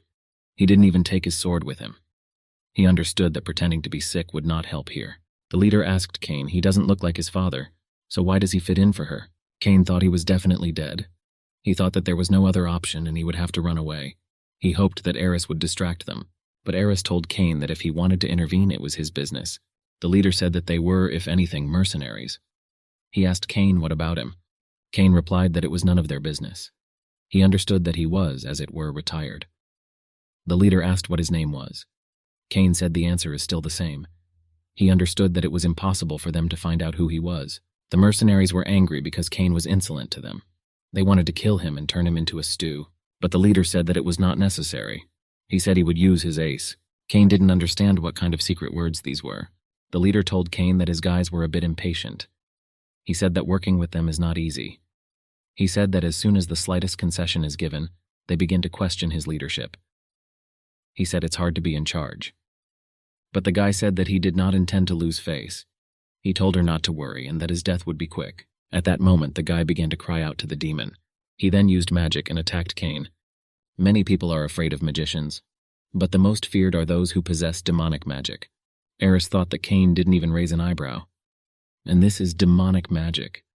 She wondered if he was not afraid of him at all. but in reality Cain was scared as hell, knowing that he could have just died. He understood that if he had not ducked down, he could have died. He realized that he was very lucky. Cain realized that Aris was also safe. He thought that it was probably because of her short stature. Cain thought that now he had a chance. He asked the guy if this is all he can do.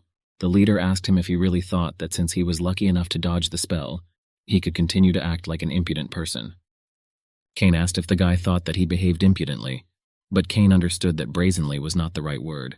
The leader asked if this was not impudence. He said to explain to him what it was based on. Cain realized that the guy had taken the bait. He said that he was driven by only one thing, his pride. Cain said that he would never give up on her. At this moment, one of the mercenaries turned to the leader and asked what kind of pride there was. He asked what nonsense Cain was talking about. But the leader said that he would never have thought that he would meet a free knight on his way. All the mercenaries were surprised that Cain was a free knight. The Free Knights are a secret organization of knights without a single leader. Nobody really knows anything about them. Everyone just knows that they exist. However, one thing about them is still clear. All members of this organization are incredibly talented warriors, and each of them is equal in strength to 50 knights. At this moment, the leader said that the conflict was over. He said that unfortunately nothing can be done. He said that there was no need for them to quarrel with the Free Knights. He told Cain that he would do the same with them, I'm sure too. At that moment, Aris told him to stop. She said she still wants changes. But the leader simply sat down at the table and told the girl to be careful. He said that this knight could not always appear on a white horse and save her. Afterwards, Cain went to his room. Those who bless evil deeds are the 99 demons of hell. Cain thought that he hoped they would hear his prayers and curse these mercenaries. Cain didn't understand why they didn't give him a normal meal. He didn't understand why he was asking for so much. He didn't understand why a whole detachment of mercenaries suddenly appeared in this outback. Cain wondered what happened to him for getting the sword. He thought it was good that he managed to get out. He thought it was good that he at least wore gloves. He didn't have a lot of clothes, so he grabbed the first gloves he came across that were lying in the corner. Cain thought that who would have thought that his previous work would play into his hands so much. Cain began to walk towards the chair, thinking that he needed to sit down. He sat down and thought that he needed to put his thoughts in order. Fortunately, he managed to fool the mercenaries. Free Knights are well known to everyone, and the mercenaries did not want to get involved with them. Cain knew it was dangerous for him to cover his bluff like that, but he knew there was hope that these guys didn't know that much about them. Cain understood that if they knew, given that he is a third-rate villain and not a majestic hero, his life would be in danger, especially because of this guy.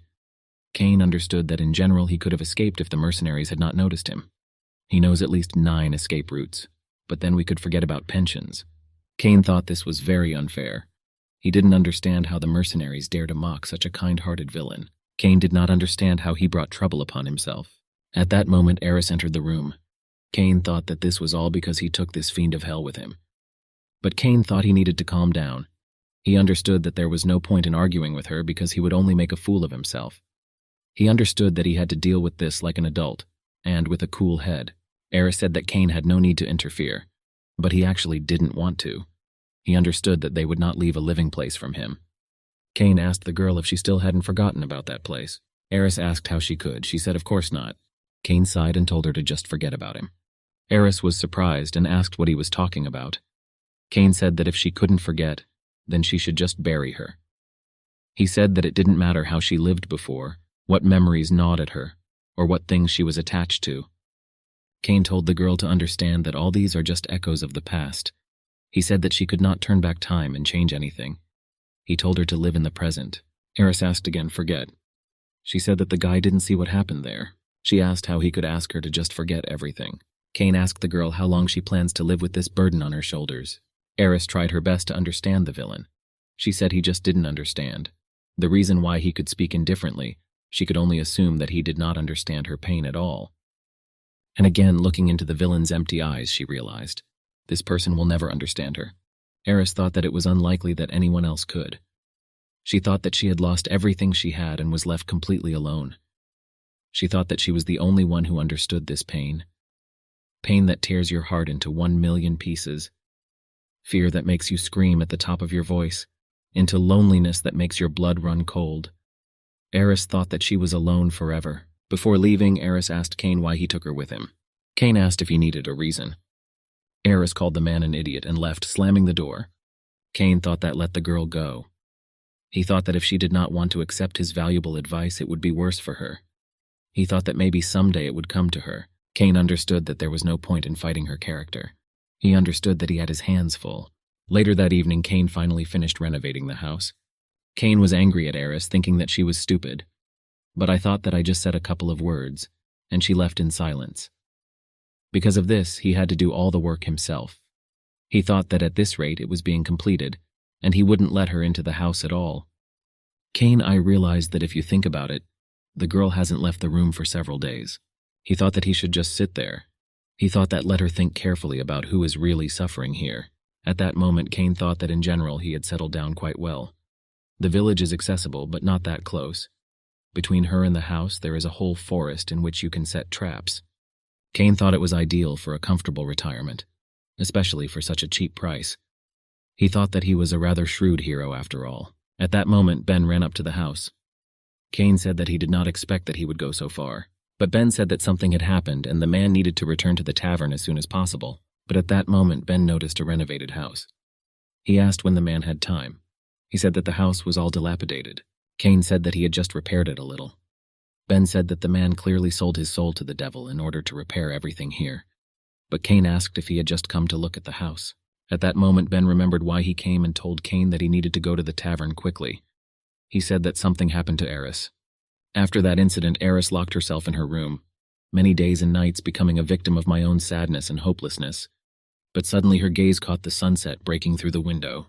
It seemed to the girl as if the sun was melting, disappearing behind the horizon. The sky was covered with roars of flames, and then she realized this was her fate. Burn together with the kingdom of the orb and dissolve like the sun in the sunset. Aris thought that she should return.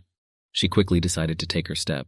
Aris took supplies for the journey from Cain's room, and she went to the house of the old forester where the mercenaries were heading. Aris thought that she had to make them pay for their sins. A crowd of mercenaries beat up the old forester. The mercenary leader said that this is an amazing situation. The forester of a remote village turned out to be one of the best dragon hunters who disappeared 30 years ago. The old forester's name is Sam Kiner Lamb. He himself asked the leader how he knew about him. The guy replied that a man should better watch his tongue when he pours booze into himself. He himself said that he knew that drinking would come back to haunt him one day. The leader himself said that he was the same treasure hunter who found the dragon treasure of dragons, which no one had seen for more than 1,000 years. He asked where he put everything he found. He himself said that he would not lie. He said that he really found it, but he asked how they thought he could get the treasure out of there if he couldn't even get inside. The leader asked if he could not or did not enter. He himself told the guy that he himself knew the answer. He said that all these 1,000 years the treasure was guarded by a guard, and even a child knows this. That not a single hunter could defeat him. The leader said that they would find out for themselves when they got there. He himself said that the legend means empty words to him. But the leader told the man not to make life difficult for himself. He said to just tell us where the dragon is. He himself said that when he first arrived here, he built a house deep in the forest, and he hid the dragon card there.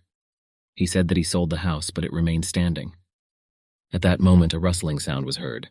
The leader told one of the mercenaries to believe what it was, but the mercenary saw the fox. He didn't understand why he was so aggressive.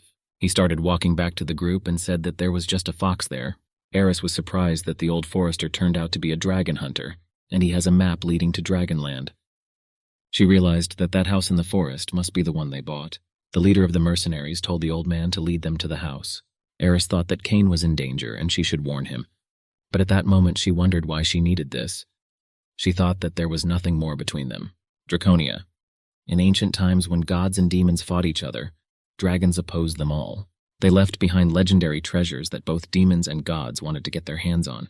Aris thought that only if she could get to these treasures. She thought that with them she would be able to restore everything that had been destroyed. She won't have to be alone anymore.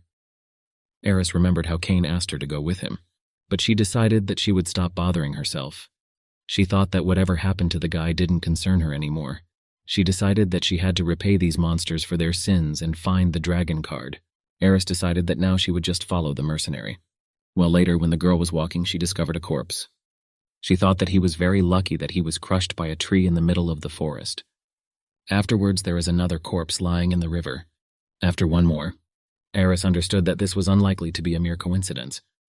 If this happened only once, Aris would take it as a coincidence. I would call it bad luck twice, but 3 or 4 times, and she understood that this could no longer be called a simple coincidence. Aris saw the mercenaries beating the old man. He asked them to calm down. He asked if they really thought it was his doing. One of the mercenaries asked whose it was. He asked if there was anyone else here who wanted to get rid of them. He himself said that he was with them all the time, but the mercenary told the old man to stop making excuses. He said that they were trying so hard to be polite to him. He asked and what they got in return. The mercenary began to take out his sword and asked the old man if he really thought he was so important if he knew where the map was. He said that they don't care about him, and they will find everything themselves. The mercenary swung his sword and said that it was time to put the man in his place. Aris realized that he was going to kill the old man. She decided that she should help him, but at that moment the arrow pierced the mercenary's head.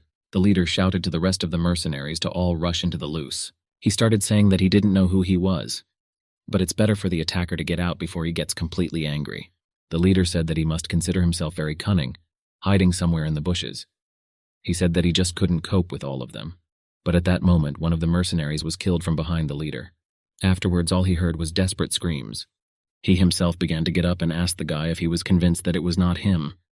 Aris was surprised that they were attacked, but she thought that at least they didn't lag behind the old man, and that's already good. But she didn't understand who it could be. At this moment, the leader began to shoot magic in different directions. Then he heard a rustling sound behind him. The guy started to attack anywhere. Afterwards, he stood among the fallen trees. The guy started asking the attacker who the hell he was. He said that the attacker stopped hiding like a coward and came out and fought face to face. The guy said that if the attacker didn't come out now, he would simply kill this old man. Aris realized that the guy was on edge from the anger overwhelming him. She understood that in such a small village it was unlikely that many would be able to repel an entire detachment of mercenaries. As far as she knows, only one person is capable of this. Cain was sitting on a tree branch trying to unhook the fox from his head. Cain unhooked the fox and asked how dare she rush at him. He asked if he should use it for food.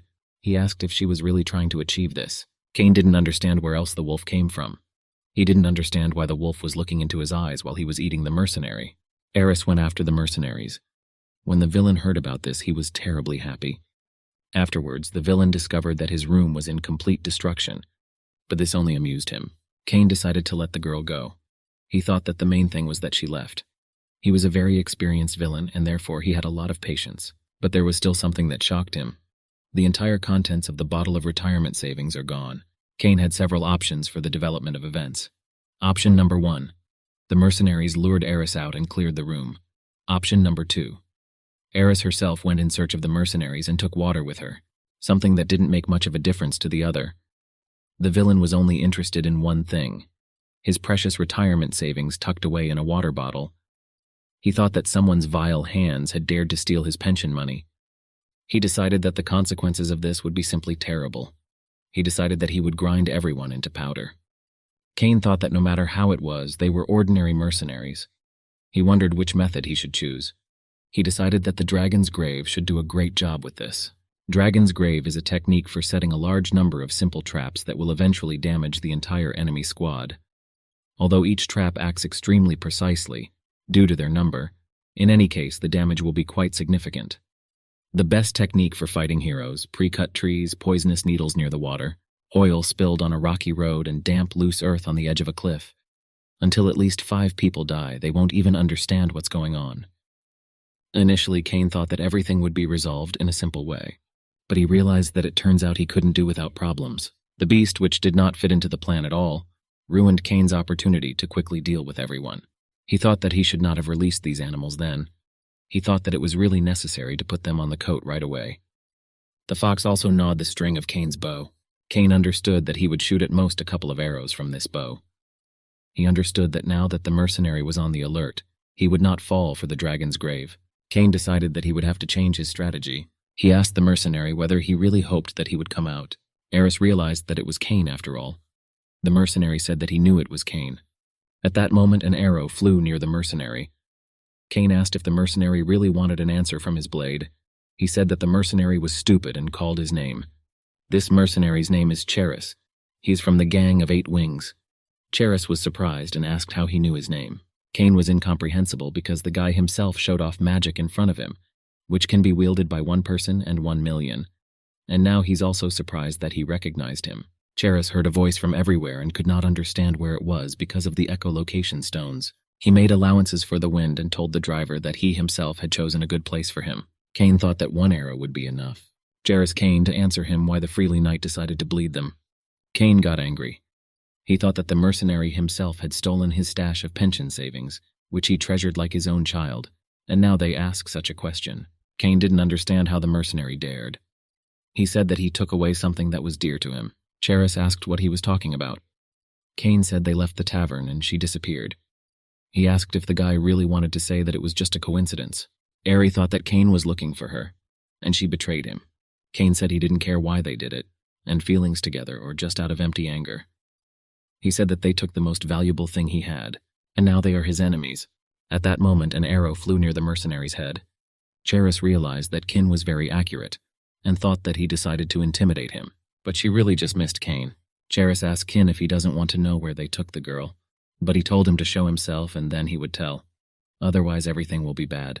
Aris realized that this was a very sneaky move. She realized that she wanted to put pressure on Cain, pretend that she was in their captivity. But the girl thought that a person with an icy heart was unlikely to fall for such bait. Well, at that moment, Cain descended to the ground and stood in front of the mercenary. I asked the guy where Aris was. Charis laughed and said that they were an interesting order. He asked if it really hurt that the knights got that name because every single one of them was so ridiculously arrogant. Charis at Cain.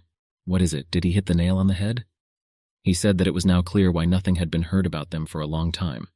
He said that they simply died out. Aris didn't understand who Cain was.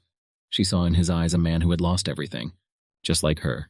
She thought that that's why he extended his hand to her then. Aris didn't understand whether he really valued her so much. The mercenary told Kay that he had escaped to a village somewhere on the outskirts.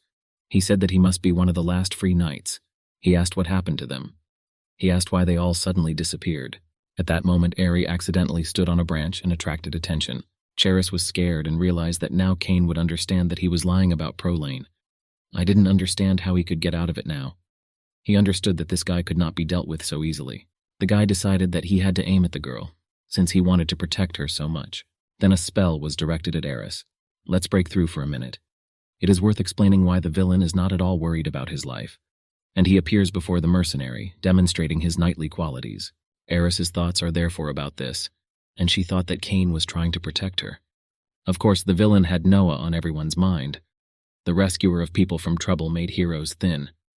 Cain thought he was a simple villain who wanted his retirement savings back. King looked at the mercenary and saw bloodshot eyes, cold sweat, and an extremely unstable mana. He understood that the guy was already at his limit. Cain understood that any experienced villain knows how all unlucky wizards end up. I don't know what to do in such a situation. They eventually break down and lead to their own death. Cain understood that the mana was pouring over the edge. He understood that the earth could soon explode, leaving behind a kilometer-long crater. And if this happens, then Cain's retirement savings will definitely be lost. Cain understood that he still needed to somehow deal with this mercenary. And in order to do this, he decided to have surgery on his actions. It was a great plan. He understood that the guy's magic uses the power of the sealed, so it has strict limitations. For example, the time limit for using this power is 600 seconds. Cain knew that time was running out, but the appearance of Aris somewhat interferes with his plan. Only 2 seconds left. Cain understood that he needed to act faster. Otherwise, the guy would destroy the most valuable thing he had. For example, making a decision takes only 0.2 of a second. It will take about 0.31 seconds for the body to react to this decision. Another 0.91 seconds to get into the right place, plus a little time to draw the sword. Total 1.82 seconds. Cain successfully repelled the magic.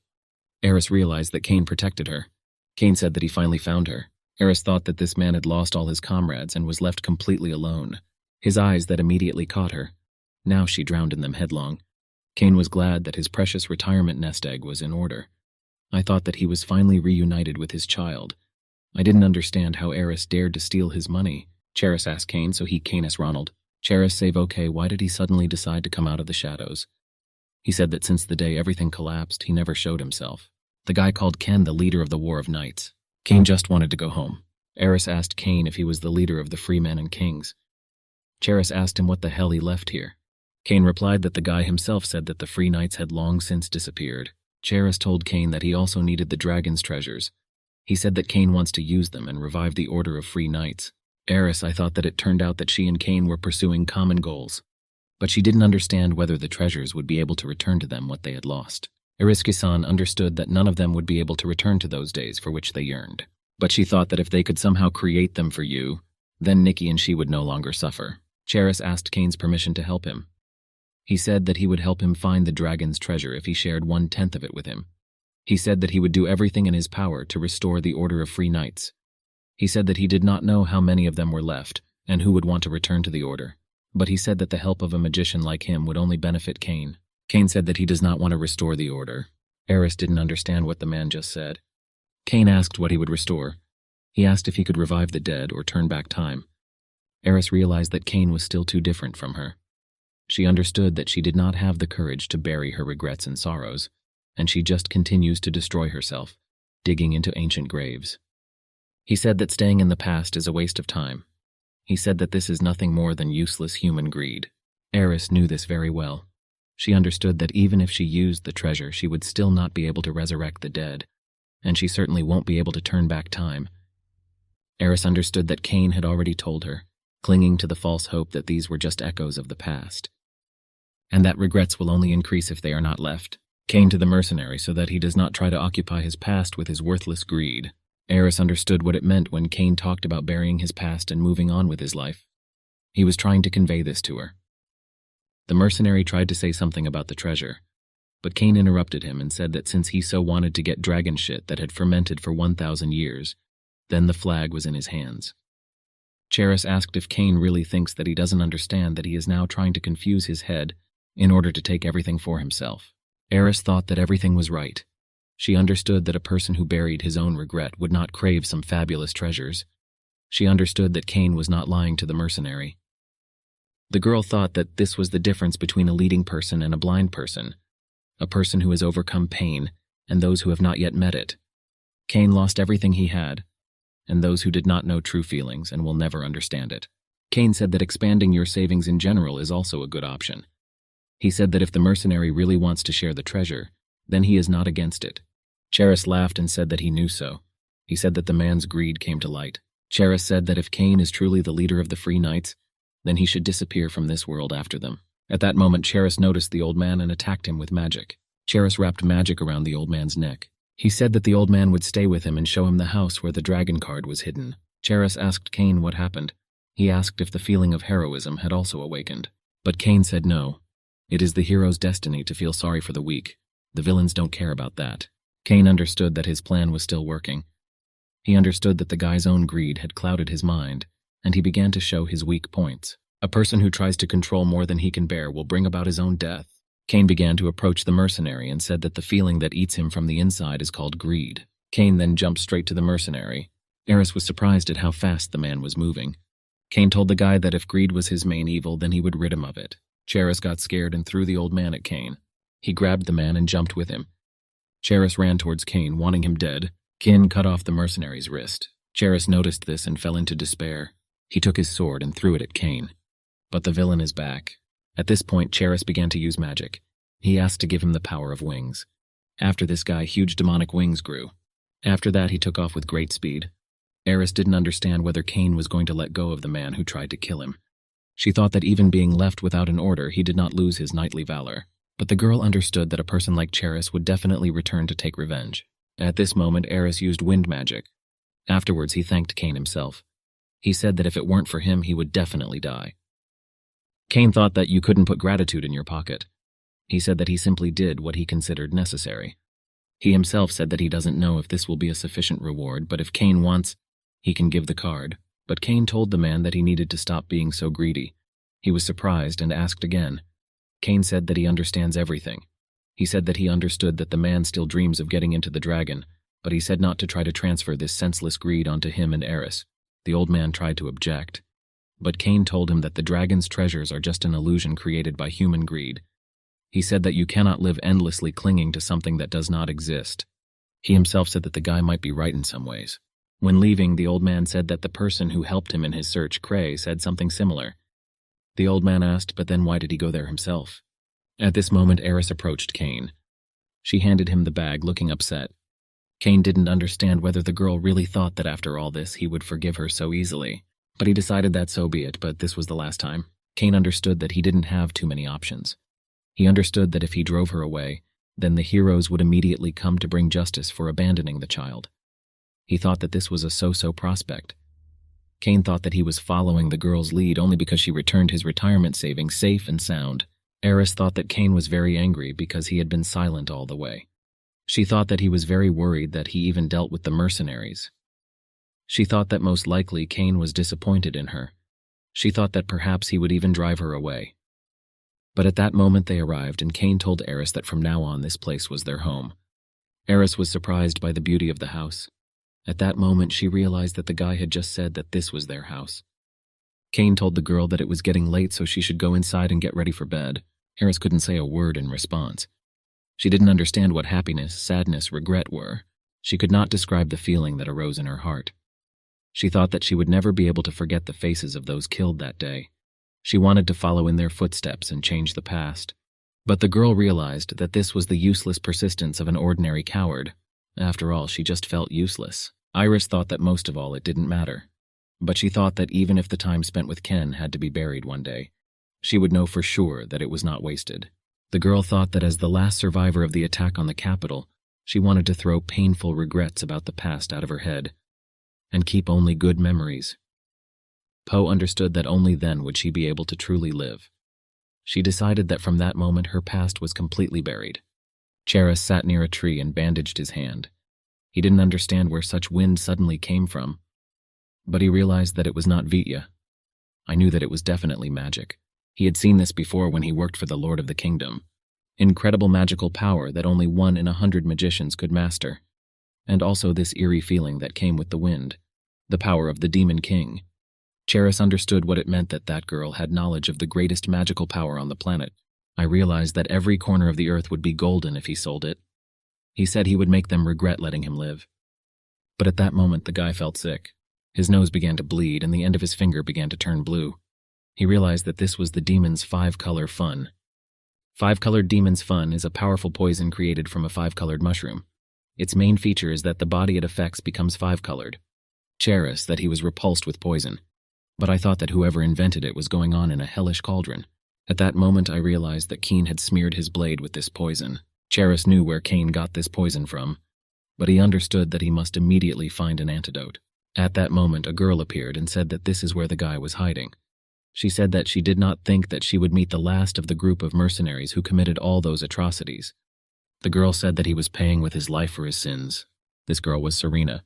Serena looked at the sky and thought that they would meet again soon. It's been 10 years since then. Serena managed to experience a lot of traveling around the continent. During this time, her exploits received recognition. She restored her family's honor, and people called her the Sword of Heaven. But the memories of that day became a time that she carries with her to this day. Serena arrived at Cain's house. Ben told her that the only person who fit the description was Cain. Serena hoped he was here. She doubted that he could have been carried into such a wilderness. I hoped that this time I wouldn't make a mistake. Cain said the girl could come in. Serena saw the teacher and said that they had not seen each other for a long time. Today was written extremely poorly for the villain. He did not give up trying to make at least something worthwhile out of the fiend of hell. But unfortunately, all her actions ultimately led to complete disaster. This was especially true for cooking. The villain has already begun to forget what normal food is. He has already turned into a zombie. Once he managed to get normal food, but Aris shamelessly spoiled it, adding a poisonous flu. Because of her cooking, Cain had no strength left. Hearing a knock on the door, he thought she had returned it and was about to touch her properly. The experienced villain had a superior ability to recognize danger. His villainous sixth sense was just screaming now. He understood that the girl was 100% a hero. At that moment, Serena said that it had already been 10 years since that very moment. Cain did not understand what he had done 10 years ago. At that moment, he remembered the girl. He realized that he needed to calm down and asked why she had come. Serena did not understand the essence of the question. She thought that she had come to pay in full for the service provided. She said that she came to repay the debt that she had been waiting for these 10 years. Serena would begin to pull out the sword without raising it. Would she be able to answer the man for such a priceless act? She thought there was only one way. Cain was scared. He thought that after all, the girl had come for his soul. He thought that he needed to somehow gain time. He said that the siren has a good sword. Serena reminded her that he was her husband 10 years ago. Serena thought that it was the sword that not only tied them together, but also broke them. She thought that from that very day he only became sharper, and the faces created by her desire to never give up. She thought that she had already received everything she wanted. Serena decided that now there was only one thing left: pay the man back with your life. But at that moment Cain said that the person was useless to me. Serena was surprised and said that this debt can only be repaid at such a price. Cain said that forgiveness is the main human value to strive for. He hoped that the girl would spare him. He thought that he seemed to be charming her and needed to continue in the same spirit. He said that for a long time, paid for with life, nothing more than an escape from responsibility. I thought that it had already been 10 years since she first swung this ball, and 10 years since the man taught her to hold it. She asked, but how can one earn forgiveness? She doesn't die. For so long now, her heart has been incessantly aching with pain. Cain asked the girl how long she would continue asking him questions like a child. Actually, he didn't know either. Serena thought that was true. She understood that there was no more left for the little girl she was 10 years ago. She said that if death was not enough to pay, then she would live. She thought that this was what she needed to do for what she wanted. Serena said that she will never stop being grateful to the man and will remain close to him for the rest of her life. The girl knelt down and said that here and now she swears on her sword that she will be faithful to the promise she made, while I kiss the blade of her blade, and blood flows through her veins. Cain didn't understand what was happening. I didn't understand if she wasn't going to kill him. Cain thought that this couldn't be true. It's rare to make a villain so surprised. And all because an impressive share of the expectations that he drew in his head were mercilessly swallowed up by a terrifying monster that suddenly appeared in his house. Kim reassured himself that everything would be fine. He understood that at least today no one would kill him. He didn't know what was on the girl's mind, but he understood that it seemed that she considered him her savior. Cain understood that his house had been visited by a repulsed psychopath who had killed all the shadows of death. Cain understood that for now he was the villain, and she, the heroine, would have Mishan hanging on his back. He told the girl that the first room on the right side was empty. She said that she could stay there. Cain understood that for now he could not do anything. He understood that he needed to think carefully about how to deal with the girl. He said that he laid down his sword a long time ago and lived a quiet life for a long time. Serena was surprised and asked if he was serious. Cain said he decided to stay here and start a family. He said that he wanted to forget the screams of dying people and hear only children's laughter.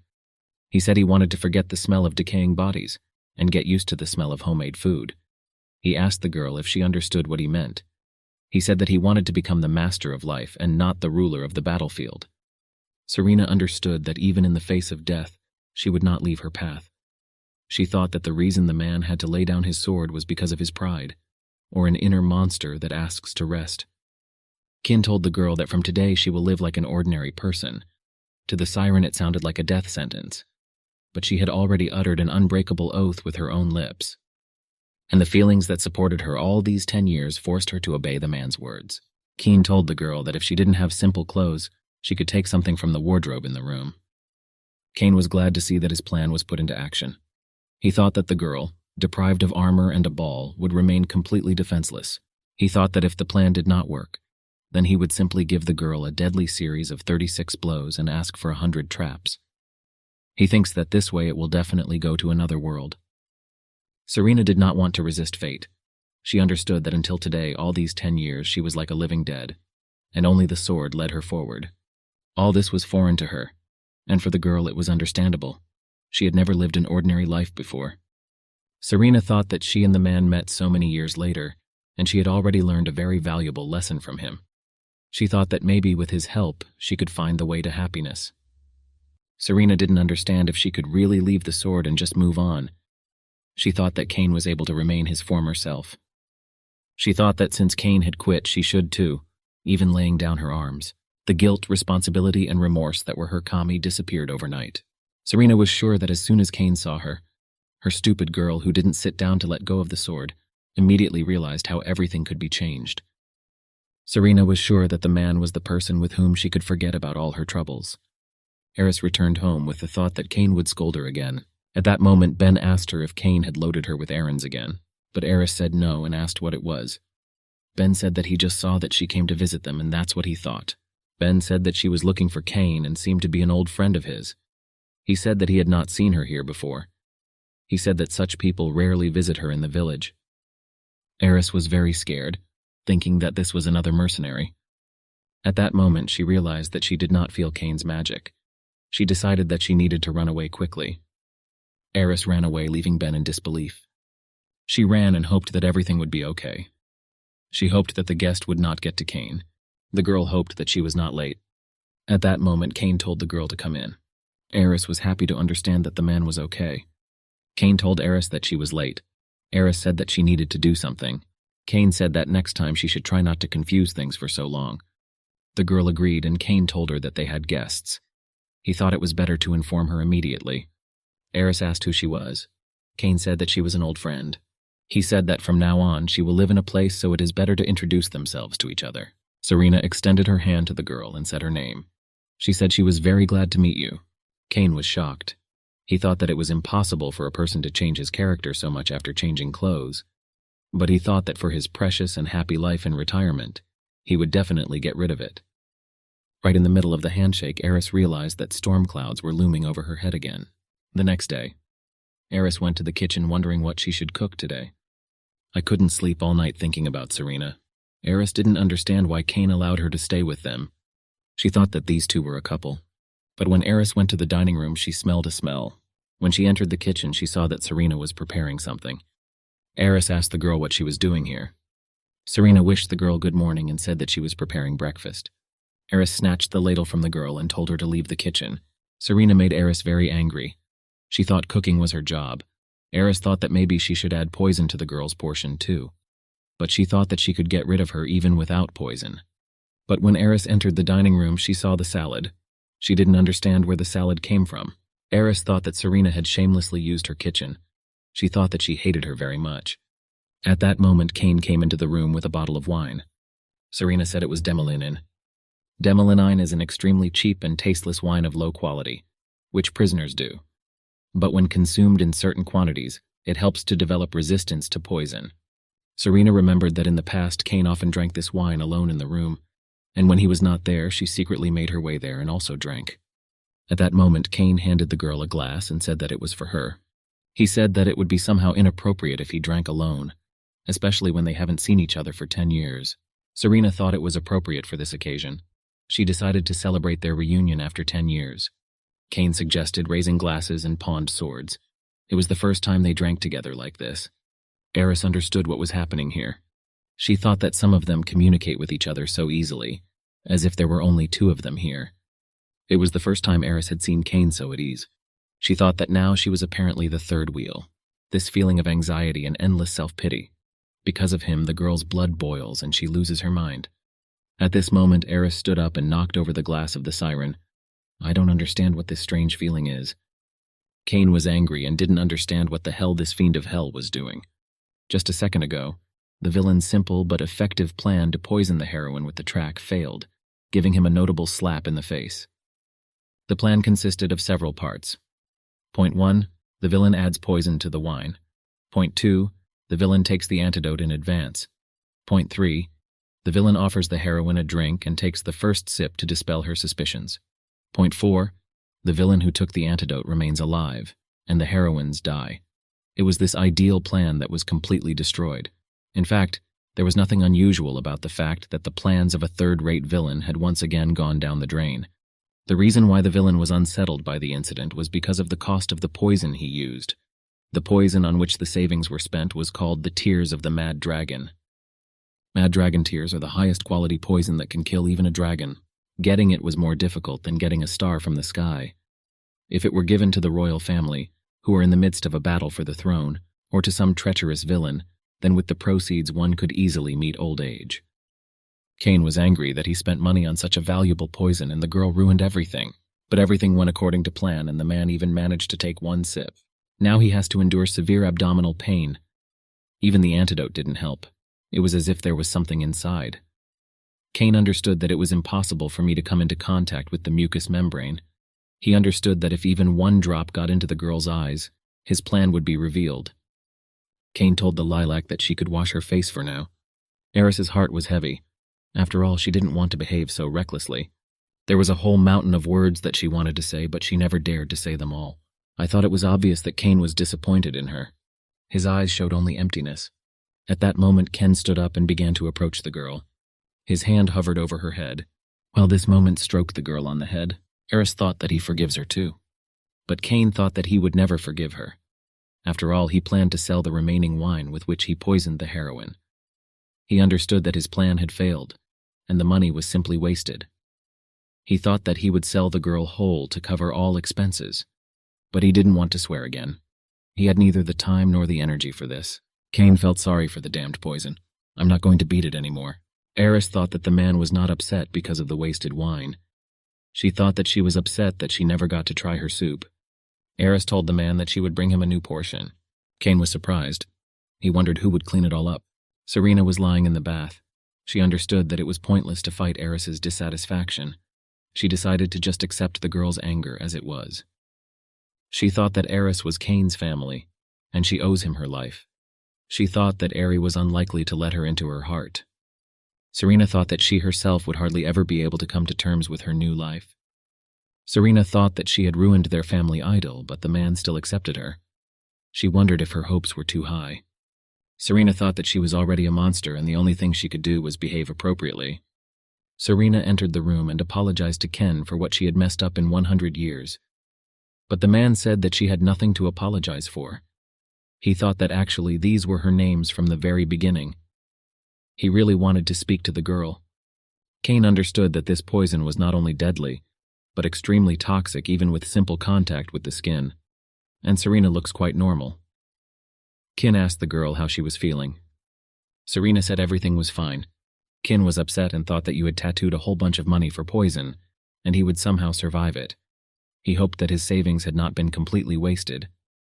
I thought that even if the girl didn't die, I had to do at least some damage. Now he is still dying from heartburn despite the antidote. Serena told the man that he didn't seem to like her.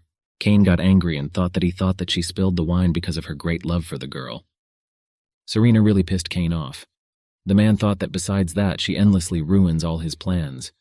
His retirement savings have suffered enough because of her. But he thought that an experienced villain knew how to turn the situation in his favor. Cain told the lilac that there is no need to be offended by the girl. He said that Aris is an orphan. He said that she lived completely alone among the ruins when he found her. Serena realized that the man also saved the girl. Cain thought that somehow Serena didn't really believe him, but he understood that she was still a heroine. He hoped that after such a story, she would hardly raise a sword against him. At that moment, Aris entered the room with bowls of soup. Cain thought that since they had all gathered again, they needed to completely sort it out. He told Iris that she shouldn't act like that around a family member. He said she apologized to Serena. Aris said that she was very sorry. Serena said everything was fine. Aris thought that she never had a real family, but she thought that no matter what happened, she would remain a stranger to the girl. She thought that even though it was small, it was a huge change for him. She thought that this must be the reason for his warmth towards her. Cain thought that they only sat down at the table once, and it was already complete house, and something told him that this would not be the last time. But he thought that there was nothing wrong with this, and he would definitely send the girl to the next world. Over time, Cain told Aris that they were going for a walk and told her to get ready. Aris was surprised because it was winter outside. Iris thought it was a bad idea to go hiking in this weather. She didn't know why the man suddenly wanted this, but she thought that he probably had a reason. I thought that besides, of course, she agreed to this, but the girl didn't understand how she should pack the soup, and the only thing that will do is a worn-out bedspread. Aris thought that even if she took it to Cain, he would hardly be happy about it. She wouldn't want that. At that moment, Serena turned to the girl and asked if everything was okay. Iris understood that Serena knew how to cook, but she replied that everything was fine. I didn't want to ask the girl for help. Serena said that if she needed anything, she would definitely let her know. Alice thought they were family, but this unfamiliar word sounded so stupid and she couldn't even pronounce it. She understood that he couldn't say that he hated it, but she still liked it. But Aris understood that now she needed to take care of the walk. She decided that first, she needed to find someone who would help her. Afterwards, Aris came to the boar who was cleaning with her. She thought that maybe she should just walk by. She thought that it seemed she would have to turn to the lilac for help. Give this moment, Ben. Ask the girl how she is doing. Poe greeted the man and Ben did the same. He said that there was a lot of snow and the girl must be very happy about it. But Aris didn't understand what was good about it. He annoyed her. In addition, the kingdom fell during a snowfall. At that moment, Ben asked why she came to him so early. Aris said that she just wanted to ask the man something. Heard stories, Ben handed the girl the basket, but he said that there were snacks and tea inside. She said that she would definitely pay, but Ben refused and told her that it wasn't worth it. But he told the girl to think that this was his gift to her. He told her to just try to enjoy the picnic. When Aris was at home, she saw the body of a fox. She thought that the fox was dead, and perhaps it would be better for her to take it with her. But at that moment, the fox snatched the basket from the girl. Aris called the fox stupid and asked if she was waiting for the moment and deliberately pretending. She said it was a picnic basket and asked to return it. She used magic and asked the streets if she really thought that she couldn't cope with some kind of fox. Serena said that as she thought, she still did not accept her. She thought that apparently she needed to put in even more effort. Serena thought that if she could, then she should be able to become a real family for the girl. Well, at that moment, a wolf came out of the forest. Siri was offended by the look in his eyes that he had already tasted human blood. She understood that if she didn't rein him in now, he would definitely attack someone else. At that moment, Serena fought off the wolf's attack with a broom. The wolf got angry and started running towards the girl again, but Serena successfully repelled the attack. After God began to run away, Serena thought that it was unlikely that he would want to attack a person for a while now. She understood that she had to act decisively, but still her behavior did not resemble what an ordinary villager would act. Hay said that no matter how hard she tried to get out of the way of the ball, he couldn't leave her alone. Cain watched all this. He didn't understand what had just happened. I thought this was some kind of nonsense because Serena had just defeated a wolf with a broom. In total, the way the girl removed the snow was like blowing a ball. The way of the sword is more than just wielding it, and he cannot be called an ordinary one who knows how to fight in battle. We are talking about understanding the spiritual principles of wielding a blade. People who are able to receive the ball become one with their weapon. They have been following this path for many years to achieve perfection, but Cain didn't understand why Serena uses her abilities on some kind of broom. His teeth gritted at how contradictory she was. Cain thought, what if Serena even waves a sword like that? Cain realized that he had been noticed. Cain understood that he would have weakened reality just for a second. He was surprised by the fact that he had been practicing the skills of stealth of shadows and death for many years, and the girl discovered him so easily. She decided that she needed to put her plan into action as quickly as possible. Cain told Serena that they would all go for a walk together soon. She said that she could already start getting ready. Cain thought that he needed to go over the plan again while the girl got ready. A wise man who went through many warriors once said, "To survive on the battlefield, you must first know yourself, then know your enemies, and finally know the truth." And Cain's goal is in some sense connected with this. The goal is simple: to test the girl's abilities. As the sage said, Cain needs to get to know her better if he wants to stay alive. And the more information he collects, the better. In general, on their way, they will encounter many traps. Of course, because of this whole obstacle course, the difficulty of their walk will increase. Cain understood that in the end, everything turned out to be extremely dangerous even for him. At that moment, Aris entered the house and said that she had brought everything. I'm tired of wondering how she put it all together so quickly. Cain asked Serena if she was ready. Serena said yes. Cain was glad that the girl was completely defenseless. Tobacco on top of everything, she didn't take a sword with her. Cain waited impatiently for further developments. He took all the things and said that they were moving out. He thought that he would lead the girl along a special villainous route. Aris understood that she was not very strong physically, but still she thought that she wouldn't get tired from the walk. Aris thought that she was and then overtook her.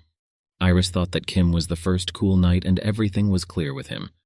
But she didn't understand how the girl also calmly walked along with him.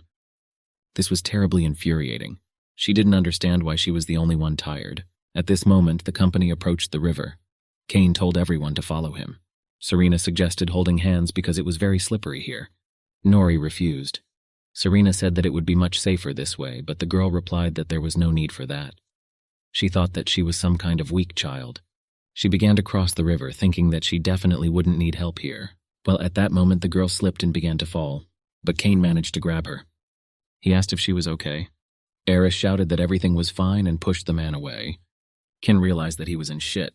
As you might have guessed, today's stream crossing is one big trap, and very well thought out. This was the original plan. Cain goes first so that the monster does not suspect anything and calmly follows him. Then she reaches the middle of the stream and safely slips on the stones that he has lubricated with oil. Afterwards, her leg should be poisoned by a needle. Cain has obtained a poison that will completely paralyze the victim.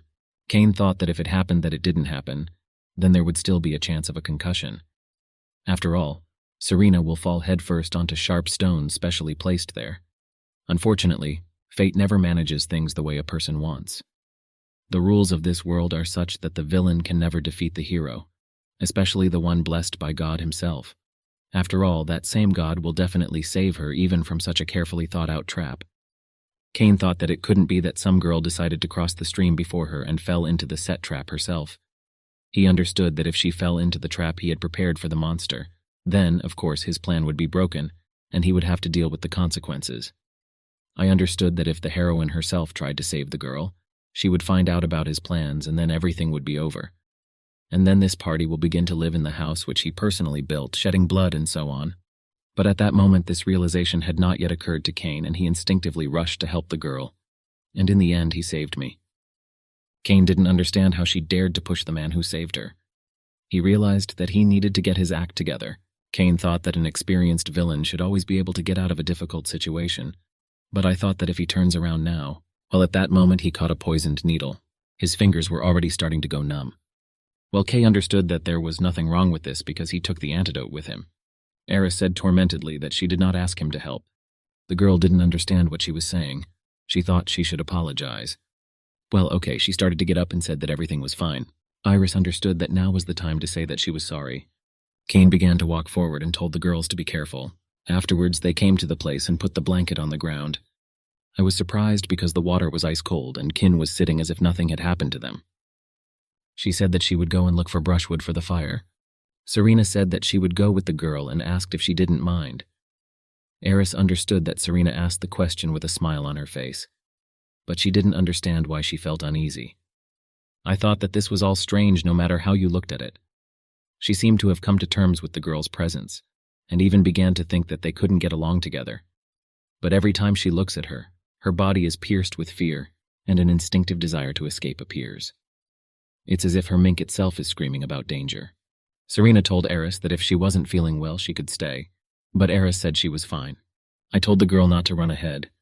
I didn't understand why these sensations continued to arise. Afterwards, Aris stopped and told Serena to stop following her. Serena said that the girl was right, and if they separated, they would find brushwood faster. She said that she would go in the other direction and would not meet again later. I thought that the girl must have realized that she was uncomfortable with her. Cain was shivering from the cold and could not believe that he had fallen in the middle of winter. He was very cold, and he thought it was good that the girls were thinking of making a fire. He didn't understand why it took so long. Knew at that moment a wolf came out of the forest along with a fox. Aris gathered her tail and thought that now Cain had enough of this. The girl did not understand why she did this on the stream. She understood that she began to cross the water with such confidence and almost fell into the water herself. She thought she was stupid. Ari understood that it seemed Cain was not angry with her, but she never dared to apologize to him. She thought that she needed to hurry up to him and tell him that she was very sorry for what happened. At this moment I wondered why there were so many dry branches around because it was the middle of winter. At that moment Serena appeared behind the girl. Serena said that the girl had already collected a lot and it was enough for the fire. Serena suggested going back. Ree began to wonder if Serena had deliberately scattered it in her path. Aris thought that Serena didn't know how to lie at all, as if it was alien to her. She understood that Serena did not at all seem like the kind of person who would harm her.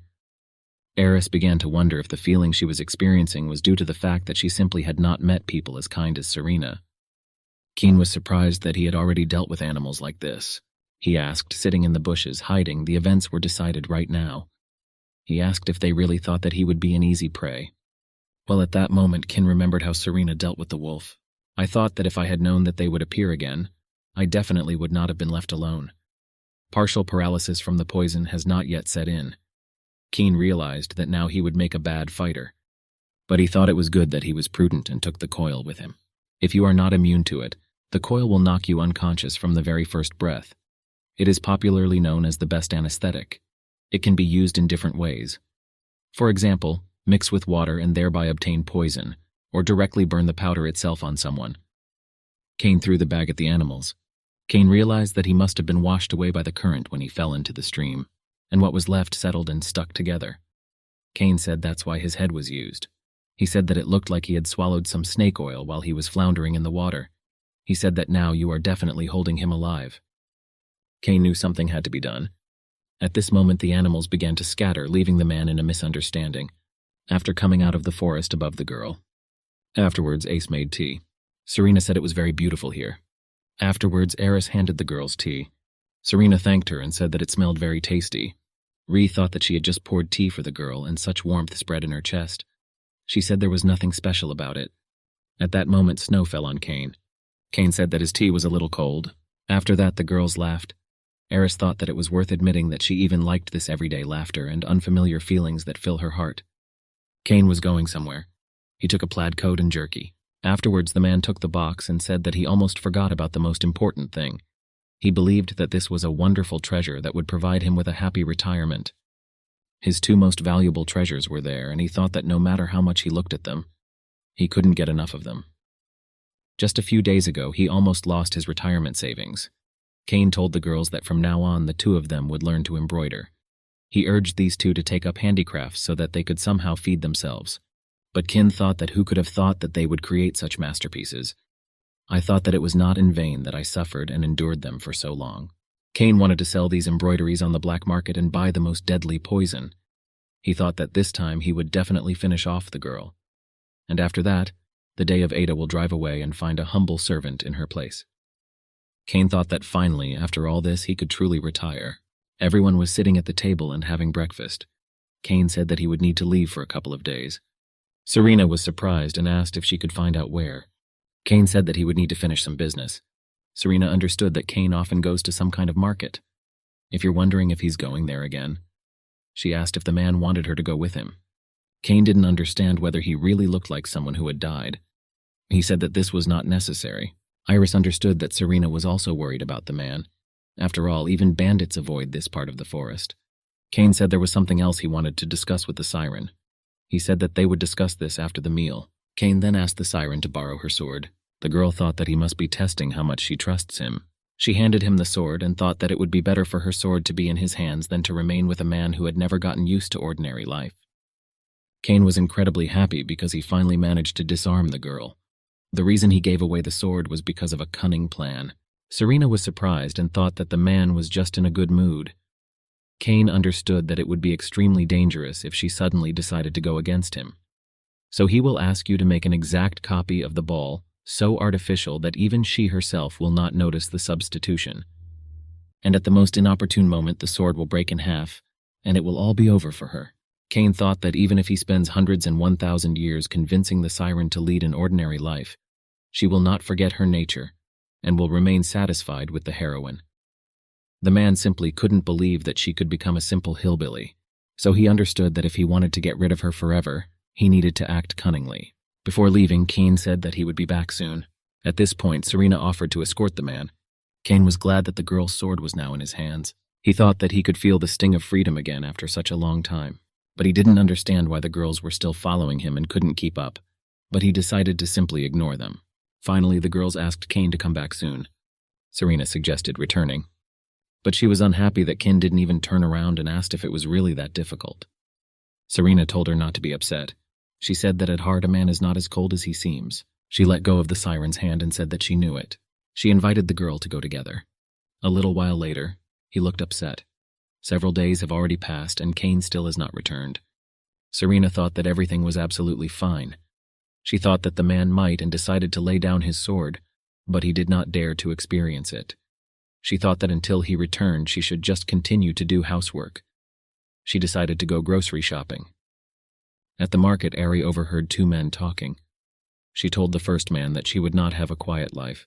Another asked if he was still worried about the bandits. The first man said, of course. He asked the second one whether he was not afraid.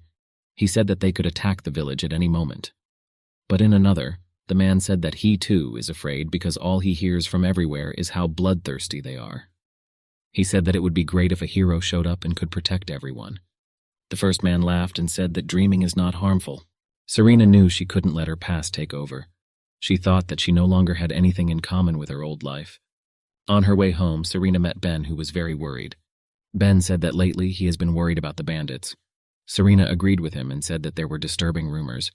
Ben said that Melons had heard rumors that suspicious individuals had begun to be noticed in the village. He said that he grabbed and bought a sword. But he said that he just doesn't understand them at all. He said that he was afraid that he had been fooled and sold some kind of steering wheel. Serena, can I have a look at her?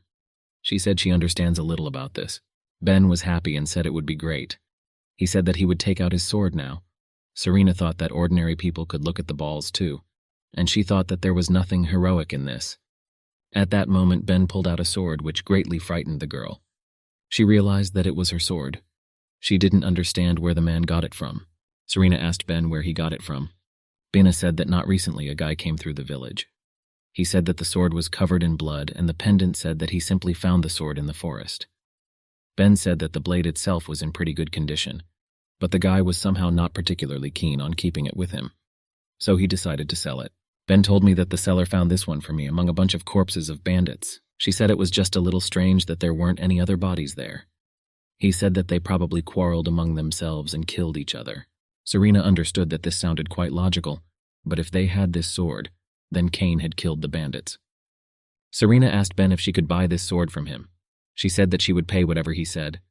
I was surprised but agreed. Serena simply did not believe that the bandits could somehow resist Cain, but she didn't understand why then the sword lay among their corpses. She didn't understand why he left it abandoned in the forest. At this moment, Aris pulled the siren out of her thoughts. She asked if she was okay. Alice said that Serena didn't even touch the soup and asked if it was really tasteless. Rhea asked if something was bothering her, but she said that it was nothing special. She just had a bad dream. It's nothing you can do. She got up and said that she would then go to bed. She was surprised and said that it was not too late, but she said that it seemed to her that she had a cold. She said that it would be better to go to bed early today. After I fell asleep, Serena went into the forest with a sword. She thought that she couldn't get all these thoughts out of her head. Serena didn't understand why Cain didn't come back for the ball. She understood that a talented Mimic would never leave his weapon without a reason. She didn't understand what happened. Serena thought that on that very day 10 years ago, he put his life in danger to protect her. She thought he had managed to survive, but his injuries must have been very serious. She thought that was probably why he spent most of the day in the rocking chair. Serena thought that now it was clear why such a fragile girl could push him into the water. Serena thought that now Cain is not the same as before. Serena thought that that talented one remained only in her memories. She thought that if the bandits suddenly overtook him, then it is possible that he had difficulty coping with them. She hoped nothing happened to him. Serena tried to calm herself down because she understood that she couldn't let such thoughts fill her head. She thought it was better to return home, but at that moment Serena saw the tracks. Serena understood that the villagers would not go so deep into the forest. She wondered where they could have come from here. Serena realized that the foot size was like that of an adult man, but it doesn't look like Seed Cain at all. At that moment, Serena realized that your tracks were leading towards the house. She realized that they had uninvited guests. Rice was grabbed by a man and put to sleep. He asked if it was her. Another man told him that the girl was quite cute, but the first guy asked if he was an idiot with everyone. He asked why they needed this little thing. He reminded the guy that he had said that she had an older sister. But the first guy asked what's the difference. He said that the boss seemed to be so whimsical. The first guy asked his friend if he believed the other rooms. At that moment, the second guy said that another guy lives in this house, but he's not at home. The first guy got angry and said that he had said that there were only girls in this house. He asked if he was at all in his right mind. He asked what he would do if he returned home and his sister was kidnapped. The second guy asked why he suddenly became guilty. He said that he should tell the villagers so too. But he said that while they had a girl hostage, he would not do anything. Serena heard this and realized that it was a mistake. She realized that she should not have left her alone. Serena understood that she couldn't waste a minute. She understood that she had to end it completely before they understood anything. At that moment, one of the guys asked the second if he had heard that someone had killed a dozen of their guys. The second guy asked if they were really eager to join the karate squad. The first one said that as far as he knows, they were interrupted by one person. The second guy was surprised and asked who this person was. The first guy said that no one knows. He said that some say that he died or was captured, and others that he escaped. He said that there are a lot of rumors, and I really don't know yet. Serena thought that it must be Kaina. Lilac, I would like to know more about it. But she understood that safety comes first. That's when she went into the room and asked what the guys forgot in her house. One of the guys pulled out a weapon and told the girl not to communicate if she didn't want to make things worse. Serena asked what they wanted. The guy told her that it was nothing special. He said that she just needed to obediently walk with them. At that moment, another guy told Serena to act without being stupid if you don't want her little sister to get hurt. Serena said that she would do as they wanted, but she said that if they even laid a finger on the girl, she would make them pay with a pig's life. But one of the bandits told her not to worry and they didn't need the girl. He said that she was their target. At that moment, he came up and took the siren's sword and said that it was not proper for a lady to carry a sword with her. Serena mentally apologized to Aris, but I thought that as soon as he found out where he was, he would immediately run away from them and save her. At that moment, the bandit began to put the siren to sleep and said that it was impossible for her to see where they would take her. After some time in the bandit's lair, Serena asked how she was feeling. The girl was unconscious for 3 days and Serena was very worried about her. Aris said she felt a little dizzy. Serena told her to rest a little more then. I asked where they were. Serena replied that she thought they were in a bandit hideout in some kind of dungeon. She said that at night they broke into their house. At this moment, Aris asked if it was all because of her. But Serena said no and everything is fine. She understood that she could get them out of here right now, but she thought that first she needed to find out what happened to Cain. Serena understood that it was because of her that Aris got into trouble. She is a warrior who has held a sword in her hands for so many years, but she still allowed a precious member of her family to get into trouble. At that moment, the girls heard a roar. One of the bandits told his commander that he was not allowed to see girls, but the commander pushed him away and asked why he couldn't see the girl he had brought. Another bandit said that the commander really couldn't come to them. He said, "What if the boss finds out?" But at that moment, the man hit his subordinate. The man shouted to his subordinates to close everything. He said something, "Whoever dares to inform the boss, he will kill him with his own hands." After this, the man entered the room. He said that, as always, just one word is enough for them all to shut up. And he suggested we look and see who all this fuss is about. Serena asked the man who he was. The man asked if she dared to look him straight in the eye. He said that usually as soon as someone looks at him, he begins to shake with fear. This man's name is Kurugo. He is the captain of the snake bandits. Serena realized that he might know what happened to Ken. She said that if so, then he probably knows who killed a dozen bandits in the forest. Kurugo asked how she knew about this. He said that she not only had a brave face, but also a bold face to boot. She said that he was only happy with such a woman. He said that if Serena was a good girl, he would tell her. Kurugo said that they met this freak a few days ago. She said that he was pretty good with the ball and killed about 30 of their guys. He said that's why he took Kurugo and finished him off. He said it was like a contraction and he was even able to leave a scratch on it. But Kurugo said that the man killed about 30 of his guys, so there could be no other outcome. Kurugo said that in the end, the last thing the man saw was his axe. He said that after he fell into the water and they could not find his body, he said that there was no living space left on him, so there was no way for him to survive anyway. Serena couldn't believe it. Kurugo said that even if he could, he cut half of his shoulder and now he won't even be able to hold a spoon in his hands. What to say about the sword? Serena thought that Cain could not be defeated by any man. She asked if the man said his name. Kurugo said yes. He said something, the man's name was Cain. Aris began to say that this is a lie and this cannot happen. Serena didn't understand why this was happening again. She thought that she had lost her man again. After she finally had a chance to repay her debt, everything was taken from her again. Serena asked how dare they deceive him with their vile tricks. At that moment, she tackled the man and stabbed him in the stomach. Serena said that from now on, she will no longer hold back. Kurugo didn't understand where this girl got such strength from. He thought that she was a simple hillbilly. At that moment, other bandits ran into the room and began asking the captain if he was okay. Kurugo ordered his subordinates to kill this girl. Then one of the bandits with a sword headed towards the siren, but Serena easily knocked the sword out of the guy's hand. And then she grabbed the sword and stabbed the guy. Then she headed into the crowd of bandits. She killed them one by one. Kurugo stood up and brazenly called the siren a girl and asked who she even was, but Serena gave him a blow. Afterwards, she told the man to watch carefully. She said that this was his punishment for his actions. She used the crimson flame and said that in a moment all that would be left of the man was a pitiful handful of ashes. Aris didn't understand what she just saw. She realized that this was why all this time she had been paralyzed by fear just by looking at the siren. Now she understands that it was a feeling and there will be a new horror from the realization that she is about to be killed. I understood that Serena was not their enemy, but she didn't understand what kind of monster now appeared before her. I thought that if she allowed such a creature to live, Then one day she would be alone. But Aris thought that the girl was not like that. Her heart is full of opinions, but Avis decided that Serena was Serena, and that was all. She thought that it must be that she was simply infuriated by the words from that bandit that he allegedly killed Cain. Aris is sure that he is alive, but I thought it was better to make sure. At this moment, she began to call upon the Sebit whose gaze lowers the heavens. At that moment, a magical bird appeared. Aris asked to answer one question. She asked if the dead bandit's words were true. Sebit said that the dead man's words were true. Aris couldn't believe it. She understood that Cain was dead. At that moment, his subordinates ran to Kurugo's body and realized that he was headless. But at that moment, Aris killed them with fire. She then ordered the birds to explore the place and tell her where Serena was. She said that she couldn't let them get to her. Aris thought that she would make these people pay. At this moment, Aris used fire spells, filling the place with tongues of flame. Serena killed bandits of one age and another. She couldn't believe they were such weaklings.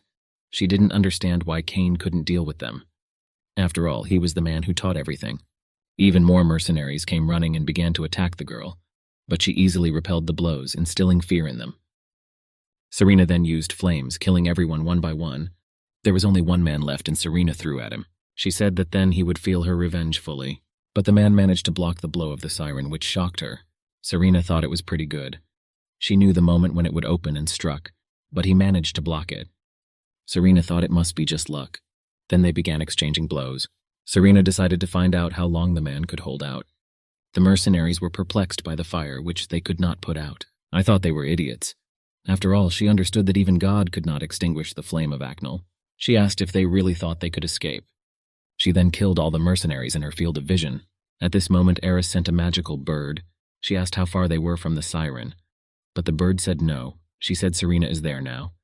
Well, at that moment, some guy started running towards Aris, raising his sword to strike. But Aris calmly burned him and told him to shut up. She told him to continue. She asked why he suddenly fell silent. She asked if he was hiding something from her. At this moment, more mercenaries began to come running. Aris asked Serena is there. The bird answered there, and Aris told it that it could fly away. At this moment, Sebit turned to the girl and apologized for his tactlessness. He said that the girl was spending too much mana. He said that if this continues, then... But Aris interrupted him and said that she knew what he wanted to say. She is very familiar with this dry throat. Any wizard knows that when using mana in such quantities, it can disappear completely. But this rule does not apply to Aris. She was not an idle sorceress. She's the devil. Serena fought with a stranger. She attacked him with all her might, but the man successfully defended himself. But then Serena threw him away with his powerful blow. Afterwards, Serena approached the body and wondered if this was all. Is this really all the man had enough for? At that moment, Serena noticed two men fighting from the side. The bandit asked the man where he came from and called him Cain. At that moment, Cain killed the bandit and asked the siren who else she was. The main character did not understand what was going on here. The villains don't even know at what point everything turned out this way. He thought probably when he went on the road. Cain chewed the meat, thinking it was completely tasteless. He thought that he was already a pensioner and he couldn't eat such solid live food. He thought that he needed to buy that poison and get it over with as quickly as possible. But at that moment, a blow came from which Cain barely managed to dodge. The main character was hit on the shoulder and he did not understand what had just happened. He realized that he would have hesitated another second and would definitely have lost his head. Cain didn't understand what kind of freak did this. The main villain saw the man and said that it looked like he had survived after all. The main villain named this man Cain. The man asked the main villain what he thought he could survive. The real name of the main villain is Craig. Craig asked Cain how he was able to find him. Cain said that he himself used his name to hide behind him wherever he could. This got him into a whole bunch of problems. He said that it was easy to find him. Craig said that he has a lot of vitality. Cain said that this goes without saying, because you cannot die without taking revenge on the one who destroyed his order. Once upon a time, the main villain worked in the Order of Free Knights. It was an organization that consisted of two clubs of people. Old-fashioned knights and lunatics yearning for freedom from the crown, and the head of all this rabble was the real Cain. He tried to bring his secret organization into the light and turn it into a real knightly order. It all started with recruitment by dissatisfied crown rule, but at some point an internal feud flared up, as a result of which the Free Knights disbanded. This is a well-known story, but the story is fictitious from beginning to end, because it was the main villain who destroyed the Order of Free Knights. True, they finally caught him when he saved up money for his pension. His theft was partly the reason for the internal investigations. He hid all the evidence leading to him. after which the knights, disregarding honor, began to squabble among themselves, which ultimately led to the collapse. And now when it comes to reckoning, there is only one way out. This is to run. Craig thought that he needed to provoke this freak and create an escape route for himself. Craig told Cain that he was a pathetic merchant. He asked if, after he lost everything dear to him, nothing really came to him. The main villain didn't understand whether the man still couldn't come to terms with defeat. He thought that he had offended him so much. Well, at that moment, Cain rushed at the villain. Craig realized that everything was fine, and Cain took the bait. The main villain threw his sword. Cain fought him off and asked how dare he throw his sword. He said that the man had not a drop of honor left, but most importantly, the villain threw a bag of powder.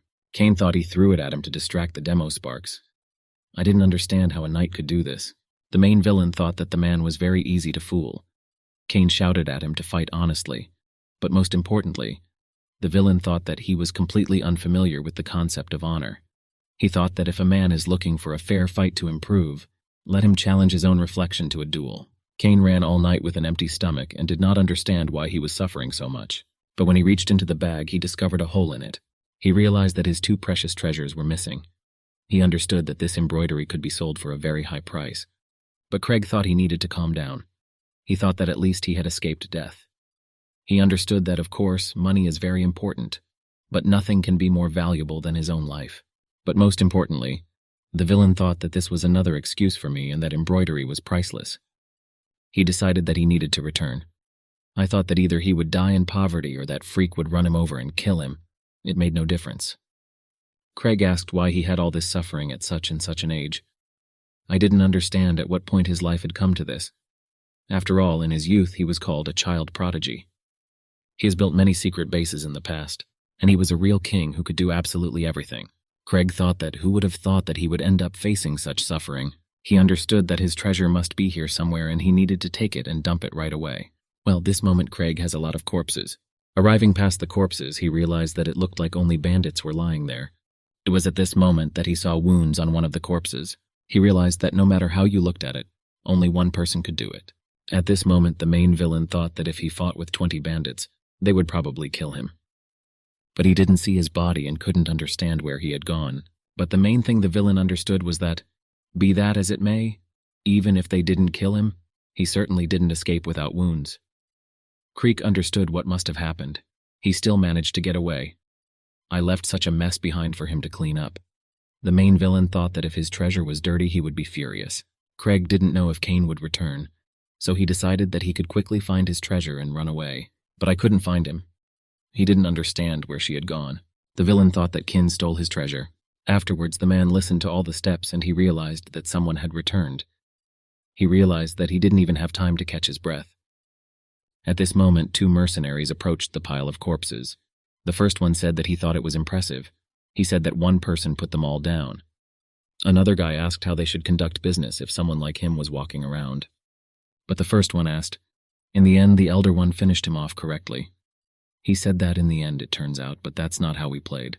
He said that they were also tidying up everything that he would have for himself. He said that the elder never ceases to admire this amazing treasure. But the second guy said that 6 of them won't get anything anyway, so the guy can forget about it. The first guy said that they definitely couldn't handle it here together, and continued to better go back and ask someone for help. The main villain thought that it was extremely rude of them to blab to him about everything. He thought that now he would have to pay them a visit, and he would not hesitate for a second. After a night in the main room, the villain looked at the entrance.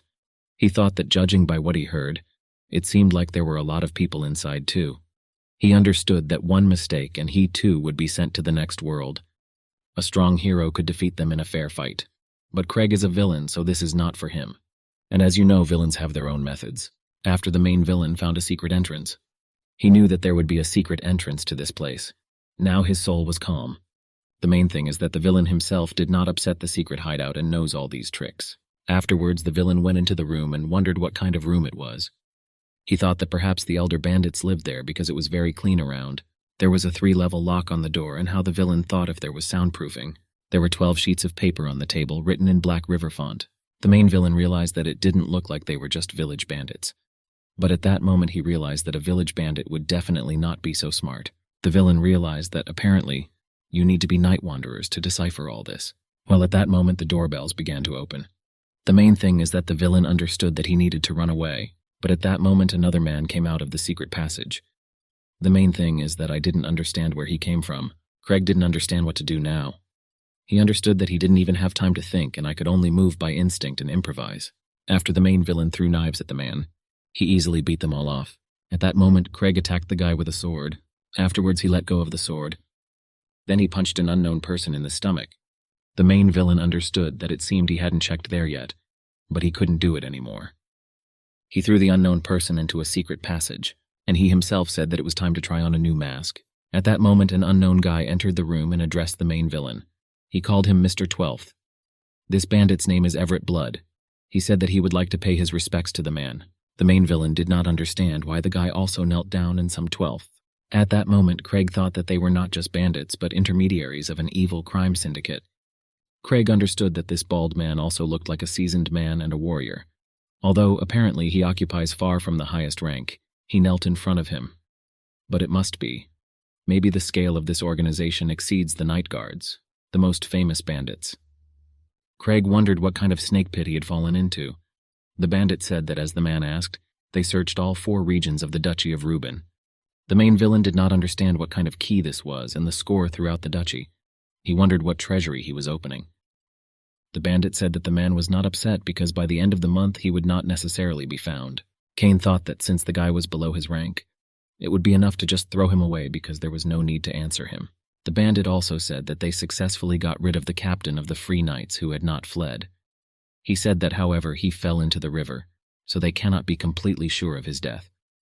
He said that nevertheless, he was seriously injured and poisoned by devilish madness. He said that he obviously couldn't last long. Tien thought that if the man were a hero, then there would still be a chance that Aris would be a villain, so he would definitely die. Bo said that they found a lot of valuable things on him, and not so uninteresting. He asked if the man would order it to be brought to him. Cain thought that he knew that they had his treasure. Of course he wanted it back. The bandit told him that he would do everything carefully and no one would even notice. The main villain understood that he needed to calm down, and that he couldn't let his emotions overwhelm everything. He understood that it was necessary to preserve the decree of an important member of a secret criminal organization. After all, this is the only way he can return his treasure and escape. While the treasures were not coming, Cain heard the clanging of swords. Approached the safe, the bandit said that he was crazy about everything there, so that he could then give it to the man. At that moment, the man took out a sword and said that this was the most valuable thing he had with him. It's less of an undefeated song.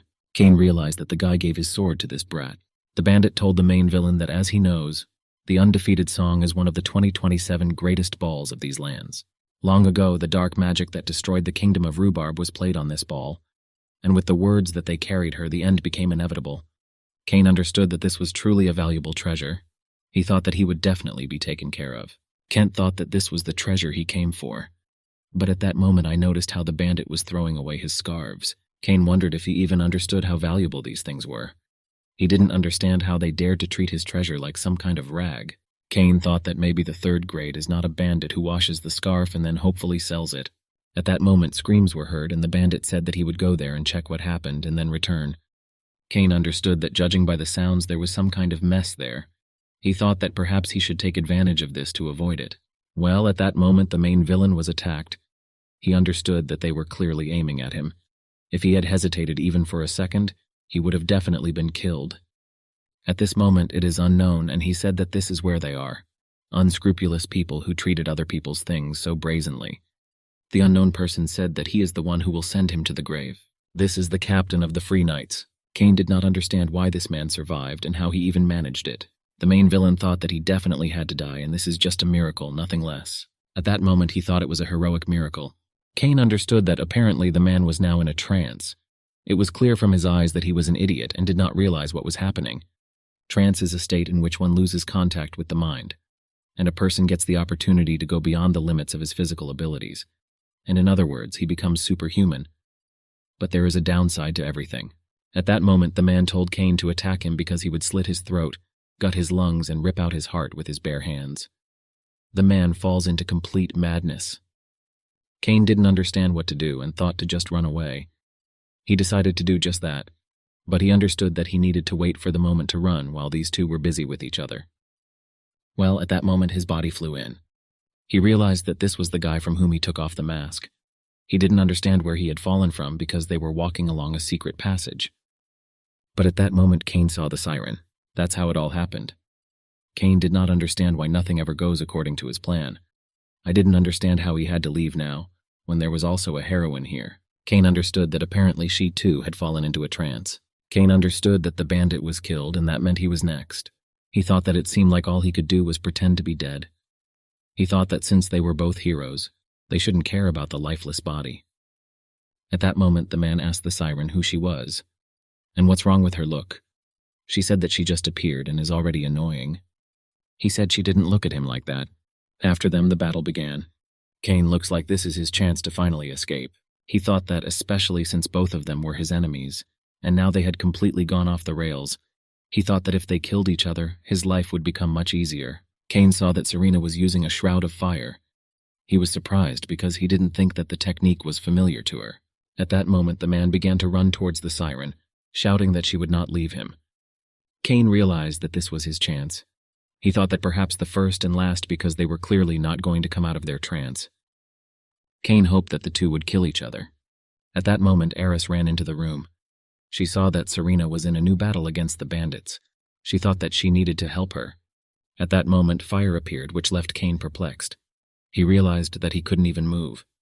At this moment, the villain's sixth sense is that his life hangs by a thread. He understood that if he started to run away, he would die with a 99.9% probability. Serena attacked and killed the captain of the Free Knights. After this, the handkerchiefs in Cain's pocket flew into the fire. Nightshade noticed Serena heading towards him. He realized that now he would kill him, even in the face of unnamed death.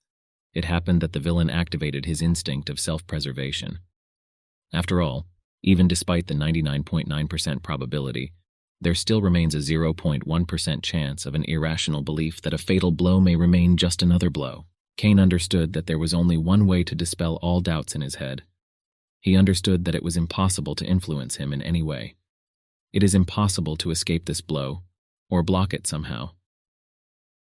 All that remains is to move towards the meeting. Aris didn't understand what was going on here. Well, at that moment she noticed that Serena had pierced the man. Serena didn't understand whether it seemed to her or whether it was really him. A similar blow to the chest or stomach with a ball can easily become fatal. But not always. Cain realized that he seemed to have calculated everything correctly. There is space between the internal arteries, veins, and internal organs. They will be critical for human life and health, but by no means fatal. In other words, we are talking about non-lethal wounds. But Cain understood that the chance that the heroine would aim at his heart, the chance that she would hesitate for a second, and the chance that he would be able to adjust his body to the blow so that the sword would pierce that very space was only 0.01%. Cain understood that he was betting on success, but victory is still far away. He also needs to deal with the consequences. Cain threw the girl to the ground and said that she was a complete idiot. This rough voice and then a familiar face. They extinguished the flames that flared up in the siren's heart, and suddenly everything was replaced by a contrasting calm and a growing sense of guilt. Guilt for raising a sword against him. And peace of mind because he is still alive. At that moment, the guy stood up and asked Cain if he had been here all this time. Serena was surprised that the man was alive and began to get up. But Cain stopped her and told her to rest. He said that she had already stopped Marati's hands from bleeding. Serena understood that now Cain and two could move, but Viv's confident look leaves no doubt in her mind. She is not worried about him at all because it was he who taught her to hold a sword in her hands. He is her only teacher. Cain was fed up that Serena had calmed down, because he understood that if she went crazy again, they would definitely all die here. But he understood that now he had another problem. He could only face this man because there was no other choice. The only thing that made Cain happy was that the man was now weaker than before. He thought that I had increased his chances of winning significantly. He thought that he had the opportunity to take revenge on him for the lost treasures. Cain told the man that he had filled his life with remorse and despair. But the man attacked and asked so what. He said he didn't care. Cain told the man that he had raised his hand to what was his only hope, his only light in life. The man asked Putin if he was really talking about these girls. He asked if they had really brainwashed him. But I didn't understand what the man was talking about. After all, he lost his scarves because of him. He told the man that he dared to point his sword where he did not belong, and because of this he would never forgive him. Cain understood that it was stupid to think that the man had become weaker. He understood that he needed to support Azo a little more. At this moment, Cain took another sword. Cain jumped and pointed his sword at the man and said that if he was consumed by the rage born of his anger, born of his malice, then he would humbly accept it. And then he threw the sword straight at the man and pierced him right through. Cain is very tired of all this. He thought that if he were a couple of years younger, everything would not be so bad. But I thought that then I would have the strength to cut off this beast's head. Cain thought that she was an exemplary heroine because she was able to cope with a man. He thought that he didn't try to lure her into whatever towers there were. She still managed to survive. He understood that even if his mother had opposed her, he wouldn't have had much of a chance either. So he thought that it was working out. He didn't try only magic on her, but he remembered that the girl was able to defeat even Miss Seville. Cain didn't understand why he suddenly lost his head with Burlo and that he could kill her. I thought that in order for him to make amends with her, he would have to enlist the help of the Demon King himself. Only he was no longer there. He thought that everything had gone to hell and he needed a new plan. At that moment, Cain saw Aris and was surprised that she was also here. He realized that in the end there was no one he could not get rid of. Cain took the siren on his shoulders and said that they were coming. Power that overcomes human limits. The strongest being after God himself, the most powerful man on earth, began to act.